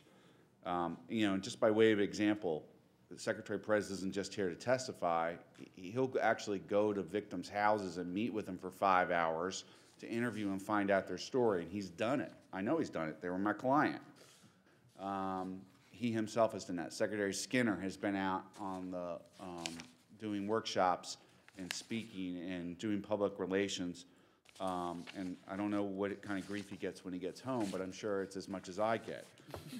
The the pro bono prevention project, the foreclosure prevention pro bono project is the largest in the United States that I am aware of. There are other similar projects that have been launched in New York, in New Jersey, and other states, but the number of attorneys participating, the level of services that are being provided are significantly less. When we started this just last summer, we had no idea where we'd be today. The market has changed completely. The types of services that need to be provided to homeowners today versus last July are different. But we've recruited over 700 attorneys who have volunteered to provide time and resources to help homeowners. And my testimony outlines the kinds of things that we're asking them to do.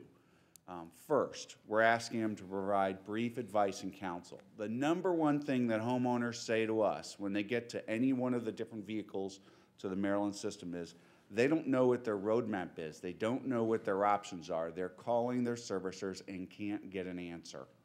No one's answering the phones. No one's responding to them. So we started a series of workshops where we would bring pro bono attorneys and housing counselors, and homeowners could come and they could get free advice. And the basic thing is we're giving them a roadmap. This is where you are in the process. We hear about your individualized situation, and every situation is a little different, and we try to give them a roadmap of where we go. Now, these events have been quite successful. Just in the last 6 months, we've seen over 500 homeowners at these events. Congresswoman Edwards mentioned it earlier, Congressman Van Hollen, Congressman Cummings, and Majority Leader Hoyer. They've all sponsored events and essentially used the pulpit of their positions to get the servicers and homeowners and pro bono lawyers and nonprofit qualified housing counselors to come and provide assistances and get these homeowners some help and try to mitigate their damages. We're continuing to do more of those events, and for homeowners who are here today, there's a list in the back of upcoming events that are happening. They're free, they cost nothing. We also are asking pro bono attorneys to do direct representation. There are not enough housing counselors in the United States or in Maryland to meet the need. And you heard Ms. McDougall talk about the caseload just at her one agency, how it's tripled in this area just in a couple years. The state and our project believe that we need to use the pro bono attorneys to supplement what's needed for at the counseling agencies. And in effect, the pro bono attorneys are acting as extensions to the counselors. So they will provide direct representation in attempting to negotiate loan modifications and writing letters, making phone calls to those servicers. The second aspect of what they'll do is they will represent homeowners in court.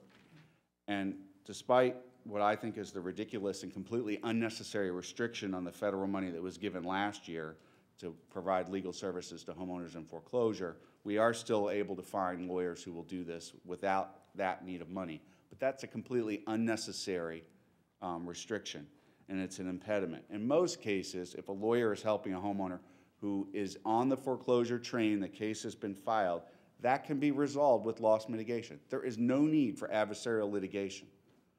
But it's not clear why that restriction was in there. It's not necessary, and in over half the states that are non-judicial foreclosure states, half the states that are judicial foreclosure states, that money is going to not be used.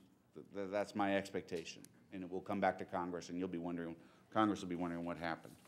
The third aspect that we're asking the pro bono attorneys to do, and that they are doing, is that the long-term solution here is to affiliate them with housing counseling agencies. There are approximately 30 or so qualified housing counseling agencies that the state of Maryland is supporting. We are recruiting attorneys to volunteer to become an extension on a regular basis. In my written testimony, you have what is a draft job description for that volunteer attorney and details the kind of work that they will do. But the long-term solution to this, the sustainability solution, is to have those pro bono attorneys, in our vision, affiliated with the agencies and working with them on a regular weekly basis. The St. Ambrose model times 30, because St. Ambrose is one of the only agencies in the state that has its own in-house attorneys. I provided a series of recommendations that you can see at the end of my testimony. Some of those you've already heard. Let me just echo what Secretary Perez and emphasize. There is absolutely no reason to have the kind of restrictions that were passed on the federal money that came to legal service entities. Future federal money to support local and state programs like ours do not need to put the restrictions that were put in. One, by Congress, that you can't do litigation and use this money for litigation purposes. And two, NeighborWorks put in its own restriction and said before the lawyers can provide assistance, the homeowner must get housing counseling first. Now, our model is to do it simultaneously, and I would like to encourage any future bills and efforts in this manner to do that. That restriction wasn't necessary, and it doesn't fit the problem of us trying to get rid of the caseloads for the housing counseling agencies. Thank you, I'm happy to answer any questions. Thank you, Mr. Robinson. I appreciate it. We're going to do a round of questions here, a brief round of questions. And I'd like to start with a question for Ms. Norton. I was thinking about the numbers we started with, 124% inflation-adjusted run-up in housing prices, now in housing values in free fall. And so I wanted to just ask, I'll just ask it in a series, and I think you can link the questions together. So how many people do you find, or do you find that it's rare? I won't ask you for actual numbers. Is it rare or is it frequent that people come in who are in trouble on their mortgages who owe substantially more than the current market value of their homes? And then the related questions, because I want you to be able to give an integrated answer here, is that for those people, even if there's, let's say, 100% loan-to-value ratio financing available, can they save their homes using that? And if not, what tools do they need? Ms. Norton? And I will also ask my colleague to jump in. And I was just going to say, and if Ms. McDougall would like to answer on this too, I'd be glad to hear from both of you. Particularly, and you can speak to this further than I can, or in more detail than I can, for us it really, for the most part, depends on geography. So homeowners coming from different communities within different jurisdictions in the state typically reflect where that loan-to-value ratio is, or how underwater they are at the point that they're seeking assistance. There are communities in Baltimore City where property values are still at $75,000. There are, and then we get into the fraud conversation of, 2 blocks away, there are properties selling for $1.2 million, in which comparables at the time of, loan origination for the subject property of $75,000 were based on this other neighborhood. And Baltimore is pretty, representative of other urban areas in those dramatic changes. So there are certainly, and it for the most part depends on geography, different parts of the state that saw just this inflated home values. The property values were rising at an artificial rate, and also in areas where there was increased development. Harford County, Maryland is one where there was sprawling development. It was a Baltimore suburb in which the 8-bedroom, 6-bath houses were built and just sort of popped up. And I think in those communities, that's where we are really seeing this, the upended values at the point that they come in for assistance. And I know certainly this is an issue with Prince George's County, which is why I was advocating for the use of principal reductions in loan modifications. Do you want to jump in before I get to the second part? Well, and we are seeing some servicers who are willing to reduce principals, and in some cases even forgive interest that's still outstanding on the loan. And loan servicing is one. But we're not seeing very many. And certainly in Prince George's County, we don't have very many clients who are not upside down in their homes, which is very unfortunate because property taxes are going to continue to rise in the county. So I would say that it's probably along the same vein that Ann did talk about with regard to the county surrounding Baltimore, but certainly when you looked at the lack of affordable housing in the first place, which led to the inflated prices as a result of the sprawling development, then we really do see very high instances. Individuals are upside down. This is very helpful, and I want to be careful to be disciplined about the time as well. I want to include now in this question, Mr. Perez. I'm very struck by your comment that you could think of 2 reasons why there are no modifications or such a limited number of modifications. One, the limitations imposed by law, in effect by the purchasing servicing agreements. But you said it's that they don't have the will. And the question I really want to put to you is, we hear the examples that mortgage companies end up losing an enormous amount when these houses go into foreclosure. We've heard different estimates, some estimates around $70,000 per foreclosure. Some say numbers suggest they get 40% of current market value when they take a house all the way through foreclosure. Why are they so unwilling to modify?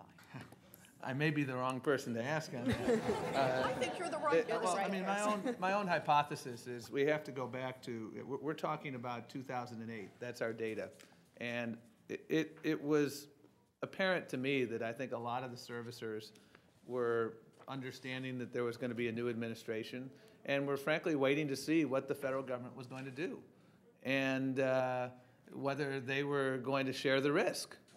I mean, we saw in a 72-hour period, Bear Stearns gets bailed out. We saw, all the other activity at a congressional level, and my own sense was that they were taking a wait-and-see approach. Well, the day of reckoning has come, and it will be very interesting as we move forward to see what happens. But that's, I mean, again, I don't have that, I haven't been in the boardroom, but I can simply say that, our data, I used to hear we've done more modifications than ever before, and what we saw was, well, they're not meaningful modifications, and that's really the touchstone. And as we collect data, another important thing is to make sure we're collecting data on modifications disaggregated by race and ethnicity. This is a problem that touches every community, but it disproportionately touches communities of color. In Maryland, for instance, 54% of African Americans are in subprime loans, 47% of Latinos, 18% of non-minorities. We had problems of discrimination at the origination end. It is not a stretch to suggest that there are going to be potential fair housing issues at the modification level. So as we move forward, I think we need to be mindful of that. Thank you, Mr. Perez. My time is up, so I'm going to have to yield to Mr. Silvers. Mr. Robinson seemed to want to answer. Mr. Robinson, Well, can I ask you briefly? Sure. From our perspective, the biggest problem in getting meaningful modifications and the work that we directly do, helping homeowners, and indirectly through the housing counselors, has to do with the securitized loans. When you add in the equation of the mortgage-backed security investor, not giving the leeway in an easily way to the servicer, it adds an extra layer of complexity that's not needed. And we know from our fraud cases, because I've taken 4 or 5 depositions of mortgage-backed securities in the last year, they don't even know what's in their portfolio. If they had even looked at the paperwork, they would have seen the loan was toxic and unaffordable. And in the fraud case, they would have seen it was fraudulent, but they still bought it, and they're refusing to sell it back to who originated it to them. Thank you. Thank you, Mr. Robinson. Senator Sununu? Ms. McDougall, you've obviously been in a position where you've seen a very wide variety of homeowners facing different kinds of challenges. Even in the panel that we had previously, as Richard Neiman pointed out, they sort of brought together all the many problems that we see in the system. But for any individual family, there may be one problem that's greater than all others. What's the most common obstacle that you see for these homeowners? In other words, is there any particular theme, anything that gets repeated more often than any other that you would therefore identify as a real priority, sort of the first thing that you would want legislators, policymakers, or regulators to try to address? I think that probably the most prevalent problem that we're seeing is the loss of income, where an individual's hours may have been cut from their job. They obtained the mortgage based on overtime hours that were reduced. There was a divorce or some kind of loss of income in the family that is very hard for the borrower to recover from.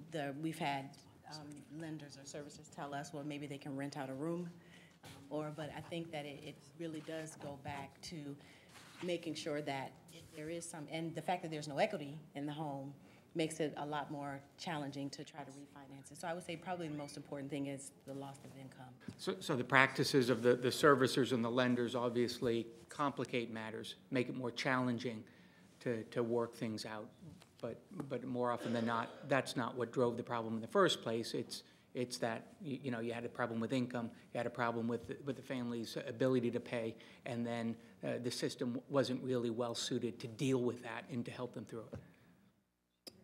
Almost, because I don't want to back away from the responsibility of the servicers in this, because if there is, I can say that in the 2 years that we've really seen the problem escalate, it did start with a very large portion of subprime loans where they were just not being negotiated at all for whatever reason on the servicing side. Are there services or lenders, for that matter, local perhaps or national, that have operated and worked better than others that we might look to as a model for performance? I think I'm going to yield to the secretary because I know that Maryland does have a group of servicers. I'll give the secretary a chance to be sure. Yeah, But I'm curious to know sort of your opinion, again, because you're dealing with them on a personal level as that intermediary between the family that really needs the assistance and the lender or the servicer themselves. At one point, it was the third-party servicers, the smaller servicers that were willing to negotiate. The larger ones, the Wells Fargo or some of the very large ones, lenders, were not just at all. And they would a lot of times say it's based on how the loan was written. Some loans are written so that the investor would not approve the loan modification. We weren't finding that out until later. We were just being given denials without any kind of explanation at all. So I would say that the smaller servicers were more willing to work in the beginning, and now, well, and then a lot of the larger ones, and especially the larger lenders, started going out of business, so it just made it a little bit harder. Secretary? Sure. I would actually agree with that. I mean, again, extrapolating from our data, there's a wide disparity in meaningful modifications between, say, Ocwen and Litton. And I'll note parenthetically, when we met with Litton, who did we meet with? We met with Larry Litton. And I think that was helpful to have, when we were negotiating that agreement, the principal at the table. He didn't have to turn around and say, I got to run it up the flagpole. He was the top of the flagpole. And their book of business are loans that are all very fraught with problems. And so I think they saw the need for principal reductions and other more aggressive steps earlier. Now, are they where we'd like them to be? No, they're not, but I give them credit, and I think it's important to give credit where credit is due. I think they're moving in the right direction faster than some of the Now they're servicers, and you mentioned that Countrywide is servicing a very large percentage of a couple of different classes. But my last question is about where these troubled mortgages came from in the first place, about the originators. What portion of the subprime mortgages, for example, in the state, you regulate? Senator, you're out of time, so let's just make this really short. Well, it's an important point. They're all important You regulate the brokers and the state banks that initiated many of these. So in Maryland, what percentage of the subprime mortgages were originated by entities that you regulate? We regulate both state chartered banks and non-bank originators. The subprime, or the foreclosure problem, the origination problem, that is your question, is primarily a non-bank phenomenon. Our state chartered banks, with one or two exceptions, didn't get into this business. The main problem were non-bank originators, which is why we've really clamped down on brokers. And you look at, I mean, brokers. But could you just, maybe just for the record, identify what percentage of the subprime mortgages in the state were originated by those state-regulated entities? Well, we regulate about 70%. Actually, it's going down. As of a year ago, we regulated about 60 or 70% of that portfolio. Then when Countrywide was taken over by B of A, they're a huge book of our business, so we're now under 50%. No, but about 70% of those that were originated, initially originated, were state-regulated Subject to entities. state regulation. Thank you. Thank you. Thank you, Senator. Mr. Silvers? Secretary Perez, in your comments You seem to be unhappy with Wells Fargo and Countrywide, which, as you point out, is now a subsidiary or part of Bank of America. Yes, sir. That would be a fair statement. My question is going to be to the panel, but I want to make this observation. The TARP program has provided Wells Fargo with $25 billion of taxpayer money, and has provided Bank of America with $45 billion of taxpayer money and a guarantee against $100 billion of Bank of America assets. That is roughly somewhere between $700 and $1,000 per household in the United States. People in this room, on a proportionate basis, have given those two banks in cash something probably on the order of $40,000. Now I want to talk about sticks. What kinds of sticks should we be applying to those institutions? And let me give you a menu. Stick one is the stick that Franklin Roosevelt applied, a mortgage moratorium, mortgage foreclosure moratorium. All right. Stick two, and by the way, we could make this retroactive to this money. That power is vested in Congress in the Emergency Economic Stabilization Act, or we can make it a condition of more money. I read in the newspapers that somebody's coming for more money. Stick two would be the bankruptcy provisions that are being discussed and that were mentioned by the Congress people who joined us earlier. Stick three could be every bank holding company is deeply intertwined with the federal government. We could start pulling the threads. We could start denying them access to various benefits they receive from the public, from the government, ranging anywhere from access to the Federal Reserve window, right, to access to deposit insurance, if they did not move forward with a structured mortgage mitigation program. Now, my question to you all is, how much of a stick is necessary here? Secretary Perez, I heard you describe these two institutions' behavior 6 months ago. It sounds like they haven't changed in the slightest, despite having received all this public money. How much of a stick is necessary? Well, I don't think this voluntary compliance model has worked. We have the data to demonstrate that it is not going to lead to the large-scale reform that we need. Bankruptcy reform, in my opinion, is the low-hanging fruit. I will put that aside. I think we've spoken about that enough. A moratorium on foreclosure, we had a de facto moratorium as a result of the governor's bills last year for about 6 months. But if you don't address the underlying need to modify, a moratorium is just postponing the inevitable. And so what we really need, when the market wanted it, we had what was called automated underwriting. In the early 90s, we were able to get you into a home in 4 days. Why don't we have automated modification that's automated and meaningful? And why can't we tie some of this money to benchmarks? And having said that, it's important to understand that not everybody should be eligible for a modification. For some people, regrettably, the solution is going to be a short sale. And so I don't come in here with pie-in-the-sky expectations. That is a reality in Maryland. But I think we need those benchmarks, and we really need to tie the productivity in meaningful modifications. And by that, I mean principal reduction. To answer your question from before, people are upside down in this state. In Prince George's County, where I live in Montgomery County, Baltimore County, Baltimore City, all sorts of people who are upside down. Interest rate freezes aren't going to work. And so that, to me, would be some of the things I'd be looking at. I'd also add a couple more sticks, which is the Fair Housing Act. The city of Baltimore has sued Wells Fargo for violations of the Fair Housing Act. We need to look at those civil rights tools. The FTC has jurisdiction over servicers that is very useful.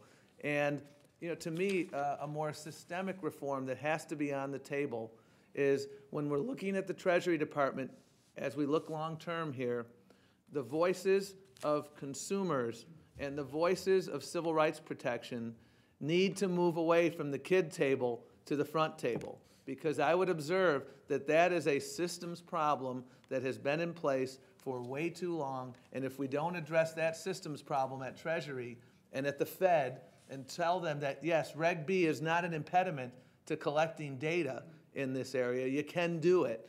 We need those voices internally, and so those are, I think, an amalgam of reforms that I think could help us move forward. Thank you. Mr. Silvers, you're out of time. That was a good question. Mr. Neiman. I just want to, thank you for highlighting the efforts at the state level, progressive states like Maryland, like New York. But as we all know, states can only do so much. These are policies, and financial funding and incentives have to come at the national level. And that's why we also have to deal with issues around federal preemption. Senator Sununu rightfully highlighted that many of these subprime mortgages were originated by non-depository institutions regulated at the state level. Correct. But it was the federal regulators that really thwarted the actions of states as far back as 2000 to bring actions against institutions, particularly the national banks that participated in funding those non-depository institutions and securitizing. So I agree we have to address issues around federal preemption, which contributed to the creation of the problem. Federal preemption is also inhibiting the solution. As you pointed out, the inability to collect data from institutions like Wells Fargo is totally unacceptable. We all need to assess the mitigation efforts of every institution, notwithstanding charter type. And my question, if I have still some time left, is to follow on to the issues of obstacles to mitigation efforts by the servicers, because I think this is really at the heart of the question, because each obstacle is going to require a different legislative remedy. So to the extent that you have, and I think I'd be interested in Ms. Norton's response, is it the capacity? Is it the restrictive pooling agreements, pooling and services agreements, which I think have been overstated? Is it the fear of litigation, or that may require a safe harbor if that's truly a fear? Or is it that they're just waiting to see if the government is going to share in redefault? So I'd be interested in your thought as to the critical obstacles that need to be addressed and that we should be recommending to Congress. I think there are several, and I wish I could give you one singular answer. Unfortunately, from our observations, that's not the case. There is, and from my colleagues that are in the servicing side, the lending side, there really is the threat of litigation. But from my review of the pooling and servicing agreements, there tends to be broad language in which servicers do have that, that option to engage in loss mitigation when it's going to prevent losses. And I think the example that was given, if they're going to take a $70,000 loss at a foreclosure sale, why wouldn't you knock 20% or $20,000 off of principal? So that brings in, a fear or a reluctance. And the reluctance, I think, does go somewhat to the capacity issue, but there are solutions. We'd mentioned technology before, and servicers do use automated models. I've seen 2 demonstrations of 2 different software models, which, if they were made available, whether to housing counselors or to their borrowers, you could log in, enter your information, enter your budget information, the reason for your hardship, and have an answer on the spot, within 30 seconds of this, because the pooling and servicing agreements are entered into these systems. They're not used, and my office and SEED and others around the state of Maryland still have to go through this 3 to 5 month process of obtaining the answer that could be provided within a matter of minutes. So that's one of the clear frustrations, and I think that is a capacity issue in terms of perhaps they do not have, the manpower. But at the same time, I think technology, like in the origination model, has supplemented that. They already have it available. Many have already adopted these systems. They just are not providing those, whether it is to the borrowers or to the housing counseling agencies, pro bono attorneys, whomever. You can do online banking, but you can't do online loss mitigation. They should be one and the same. If you have an account, you have an account. So I think certainly, I know the bankruptcy issue we have discussed at length, but I think that is that final, and I think I call it a perverse incentive in my testimony, in that is the final say to the investor of, you've already provided this discretion to your servicers to engage in meaningful loss mitigation, in loan modifications and principal reductions, where it is going to provide a savings, which in fact it does, or it mitigates the losses that will be realized. So now the alternative is we'll let a bankruptcy judge, cram down the value to the current principal market rate. And I think that's unfortunately something like that is going to be the tool needed to really force, these technological advances that they've been made and have access to really to implement those and put those into practice. Good. Thank you very much. It's very solid suggestion. Thank you very much. Thank you for your I time. want to thank this panel, not only for coming here today and exchanging your ideas with us, but also for the work you are doing day in and day out in a time of real crisis. Very much appreciated. Thank you very much. And now we're going to have a brief opportunity for open mics at the two mics. If you'll just line up, we'll go back and forth one at a time. And I'm going to ask our timekeeper, just because I want to give everybody a chance. Better that we hear a little bit from more people than a long story from just one or two. I'm going to ask him to stand where you can see him. And he's going to hold it up the whole time. We'll start with 2 minutes, we'll have 1 minute, and I'm going to ask you to stop when it goes to 0. So if you would identify yourself for the record, please. Ma'am, could I start with you? Certainly. My name is Mosey Harrington. I'm the Executive Director of Housing Initiative Partnership. We counsel approximately 1,000 people a year in the county. One, we were very worried about a second wave of foreclosures when the 5-year workouts, which some lenders are insisting on, expire. Home ec is a name that's particularly true of. We're often taking them because it keeps somebody in their house, but it's a lousy deal. We feel that the government needs to mandate some wholesale resets. The arguments that they can't because the loans were securitized is spurious. Governments can take over banks, they can nationalize steel industries, and they can go to these investors and say, I'm sorry, we know you thought you were getting 9%, but you're going to get a nice, fair 5% return on your investment, which I wish I were getting in my retirement right now. The new workout scams have to be reined in. They're often operating just within the law, so the law needs to move. And that's exactly what was going on with the subprime. Most of those were operating just within the law. The law has got to move. The reporting requirements that are imposed on the counseling agencies are onerous and are getting in the way of our obtaining workouts for counselors. A campaign to urge people that are behind on their mortgages to save partial payments so that the lenders, when the lenders refuse to take the whole payment, what I'm saying is they come to us with nothing, even though they haven't made a mortgage payment for 5 months. So we have nothing to work with. They've used the money to pay other bills. So we need a campaign to do that. The Latino population particularly needs to be reached out to, as they're very isolated and we're particularly badly hit in this. We were heartened by the press account of the sheriff in the Midwest who was refusing to do foreclosure evictions because if it was a TARP bank that hadn't offered a real workout, we'd love to see that institutionalized. Why not? The 50%, I would just like to point out that the 50% of the workouts, we keep hearing this number, the 50% of these workouts go into default again. And I would like to point out that those workouts are coming from the kinds of repayment plans that Secretary Perez was talking about. They're lousy deals. We're increasing people's payments. Of course they're going to be going into default. Thank you very much. Thank you. Yes, sir. My name is Samuel Dean. I'm a member of the Prince George's County Council. The elephant in the room here for Prince George's County is that this is a majority African-American community, and what we have been faced with is predatory lending. As an example, Bank of America would give interest-only loans and tell folks in 2 years you can roll it over into a 30-year loan. And that was done quite often for homeowners. So you put people in a bind going in.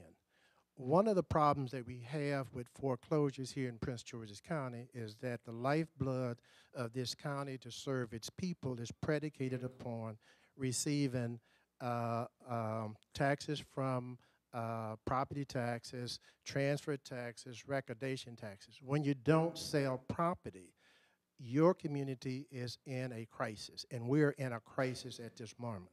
So there's other issues relative to foreclosure, and there's other issues relative to making sure that people stay in their home. We have a glut. We're ground zero, and we're ground zero because of people look like me, and the banks and lending institutions have taken advantage of us. We're no different than what used to occur with redlining. So I think that there has to be some other things that you have to deal with relative to just dealing with foreclosures. You have to put in legislation and some guidelines that banks, and I'm talking about Bank of America. When you say Bank of America, you think that's a legitimate institution that offers a loan that they know is going to have an impact if this bubble bursts.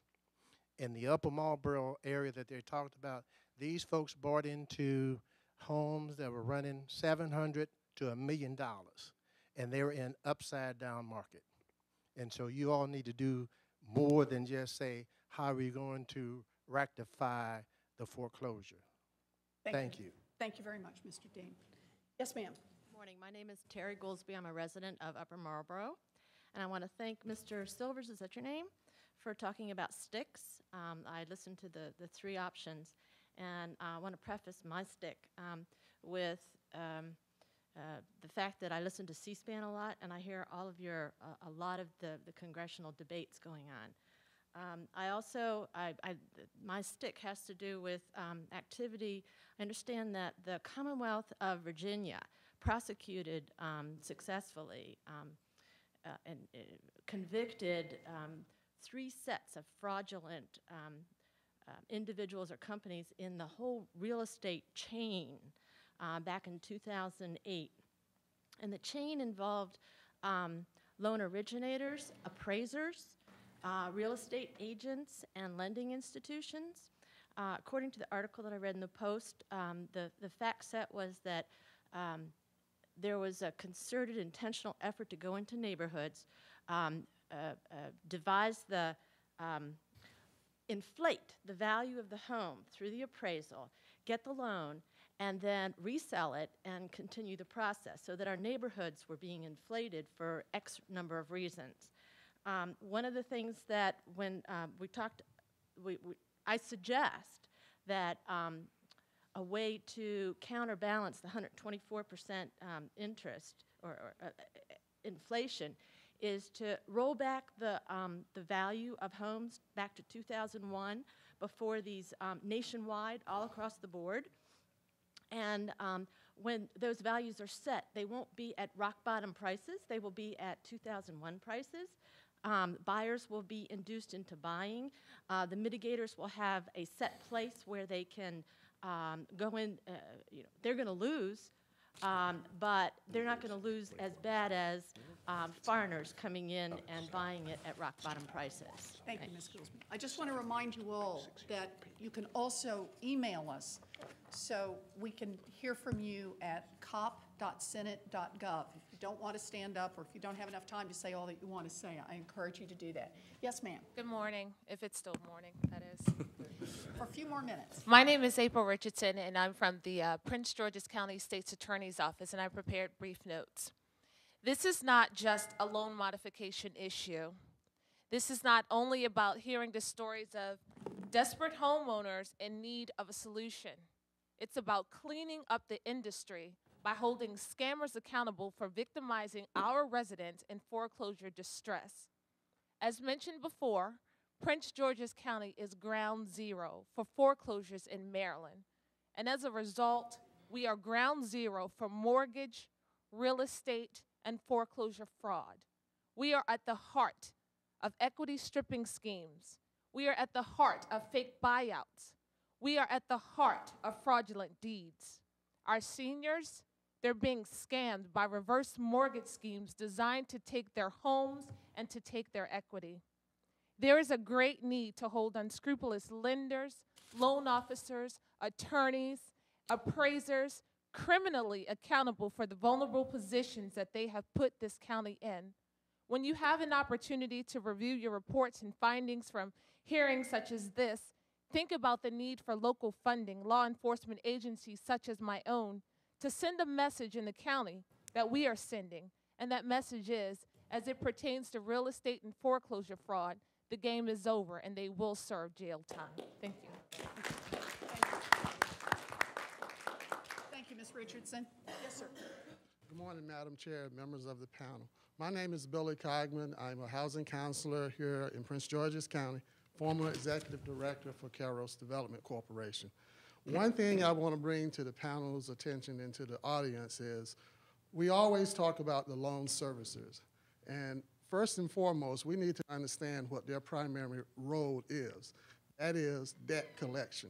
They are not equipped to do loss mitigation and some of the other things. So we're looking at an organizational culture that needs to be restructured. That's my first comment. Secondly, as far as loss mitigation actions within itself, I feel that the best process is not to have it at the federal level or the technology, as Ann and some of the others mentioned, but move it at the state level. The state's Department of Housing and Community Development should have the web apparatus to make this technology work so that they can monitor what the servicing communities are doing and then interact with the housing counseling agencies. As far as the housing counseling agencies are concerned, we need more money. There's always been talk about capacity. Our capacity is stretched. Funding is urgently needed. We are the people on the ground. We're here. We hear the cries. It was very heartening to hear some of the comments from the first panel, but that's true. But we hear that all the time. And we would just ask that you all take everything that you heard today and understand that this is not related to Prince George's only. You can probably replicate this throughout the United States. Thank you. Thank you very much. Thank you, Mr. Condon. Yes, ma'am. Say good morning. My name is Catherine Taggart Ross. I'm a resident of Prince George's County, residing in Clinton, Maryland. I want to thank the panel for holding this oversight hearing. I want to echo the sentiments of the U.S. Attorney in arresting these people. As a former law enforcement officer, I think it's criminal what has occurred to us here in Prince George's County. I want to thank Senator Schuman for asking about the brokerage with Mr. Perez. I do think that Prince George's County and the state of Maryland was a ground for people to come in and offer subprime loans and do what they did to the citizens here. And I do believe, as the U.S. Attorney stated, that they should be arrested or somebody should be held accountable for this. I'm sitting at my kitchen table working out my budget. And when I look at my budget, I look at the 30-year fixed Federal Housing Act. What I'm asking for is that you consider extending that act beyond 30 years. Car dealers are doing it. They're extending loans 36, 72 years, whatever the case may be. Look at that for case-by-case basis. Along with that, bring my property value back to its market value. With that, I'm looking at my FICO score. How can I modify my loan, receive modification, if you tell me my credit score is 400? I'm still not getting anywhere. So we also need to look at the FICO score, the market value, as well as the FHA Act. I don't live on Main Street. I never went to Wall Street. I live on my street and my community. And I'm asking you to keep these people hands out of my pocket and out of my mailbox, because that's what's occurring. And whatever you need to legislate to do that, please do so, because even today, I am constantly receiving modification loans, requests to refinance. We'll give you, you can have, you're pre-approved. So whatever you need to do, get them out of our pockets and shut them down. Thank you. Thank you. Thank you. Yes, sir. Good morning, if it's still morning or early afternoon. I want to thank you. Could you identify yourself for the record, please? Yes. I'm Shaihi Mwalimu. I live in Upper Marlboro, Maryland, and I'm the president of the African American Democratic Club of Prince George's County. One of the things that I want to do is thank you for holding this important hearing here in Prince George's County, where our neighbors and communities are on fire with foreclosures. First, I would like to say, if they automate the process of mediation when people go into foreclosing, they can very easily save time, save expenses, and provide some emotional support to people who have to face foreclosure. And I would like to remind each of us People spend a lot of time trying to buy a house, and when they go into foreclosure, it seems like it takes forever and ever and ever, and the process never goes away in 10 years. We need help. Thank you.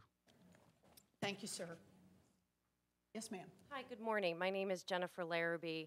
I am with the Pro Bono Resource Center, and I'm the project manager of the Foreclosure Prevention Pro Bono Project, the project that Philip Robinson spoke of this morning. I just wanted the opportunity to introduce myself and to thank you for the work that you're doing, and just to expand on a couple of Philip's comments about the project. I did want to reiterate that we do have a resource guide on the back table here for any homeowners that want to pick one up on their way out. That guide will have our upcoming workshops where we're bringing pro bono attorneys to provide free one-on-one legal advice to homeowners who bring their loan documents and information about their monthly budget. There is a way to pre-register for those workshops that is on that resource guide that will guarantee you a free legal consult if you come to that particular workshop. So please do take advantage of that information. I also just wanted to reiterate the importance of the Maryland Hope hotline to our project. That's 1-877-462-7555.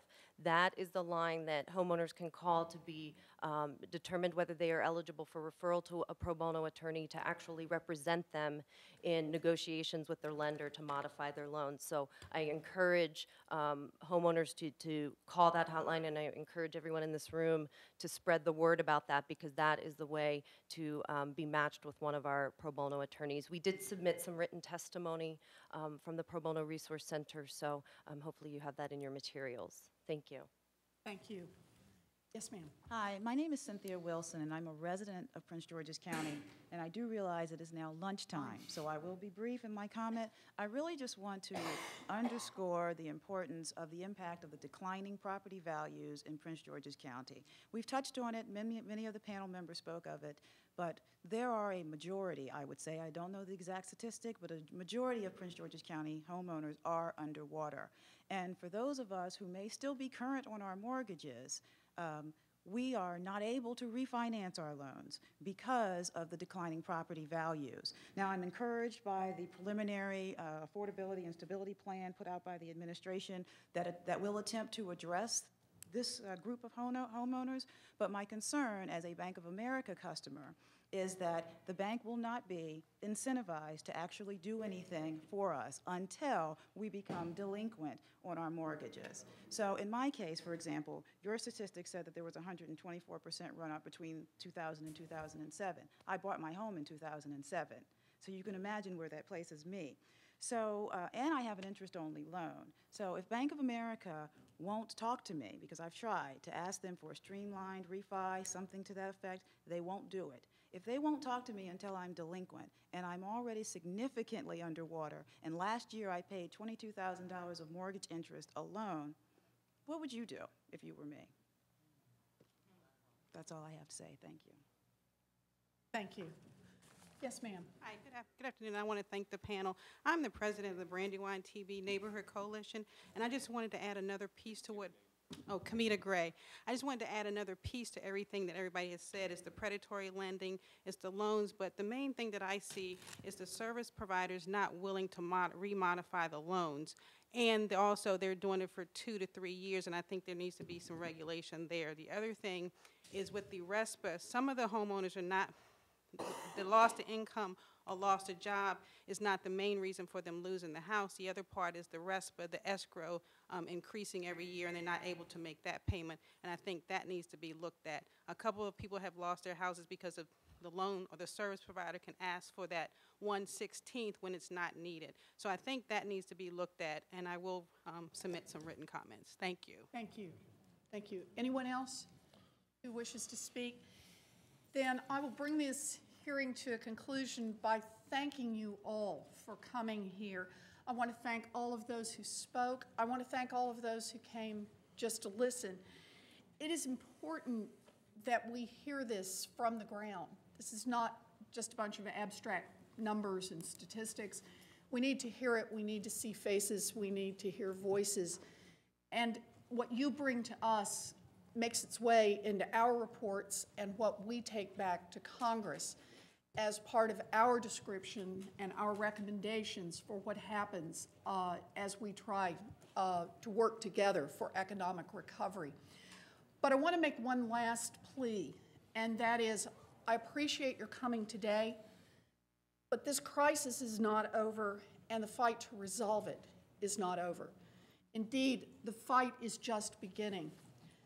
The voices of those who helped bring us this crisis and who have profited handsomely from it are well heard in the halls of Washington. They are well heard in our state legislatures, and they are still active.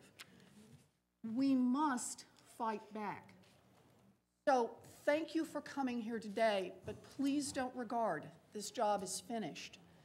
Please continue to show up, to be heard, to speak out, to reach out in every possible way you can. Our country needs you. Thank you.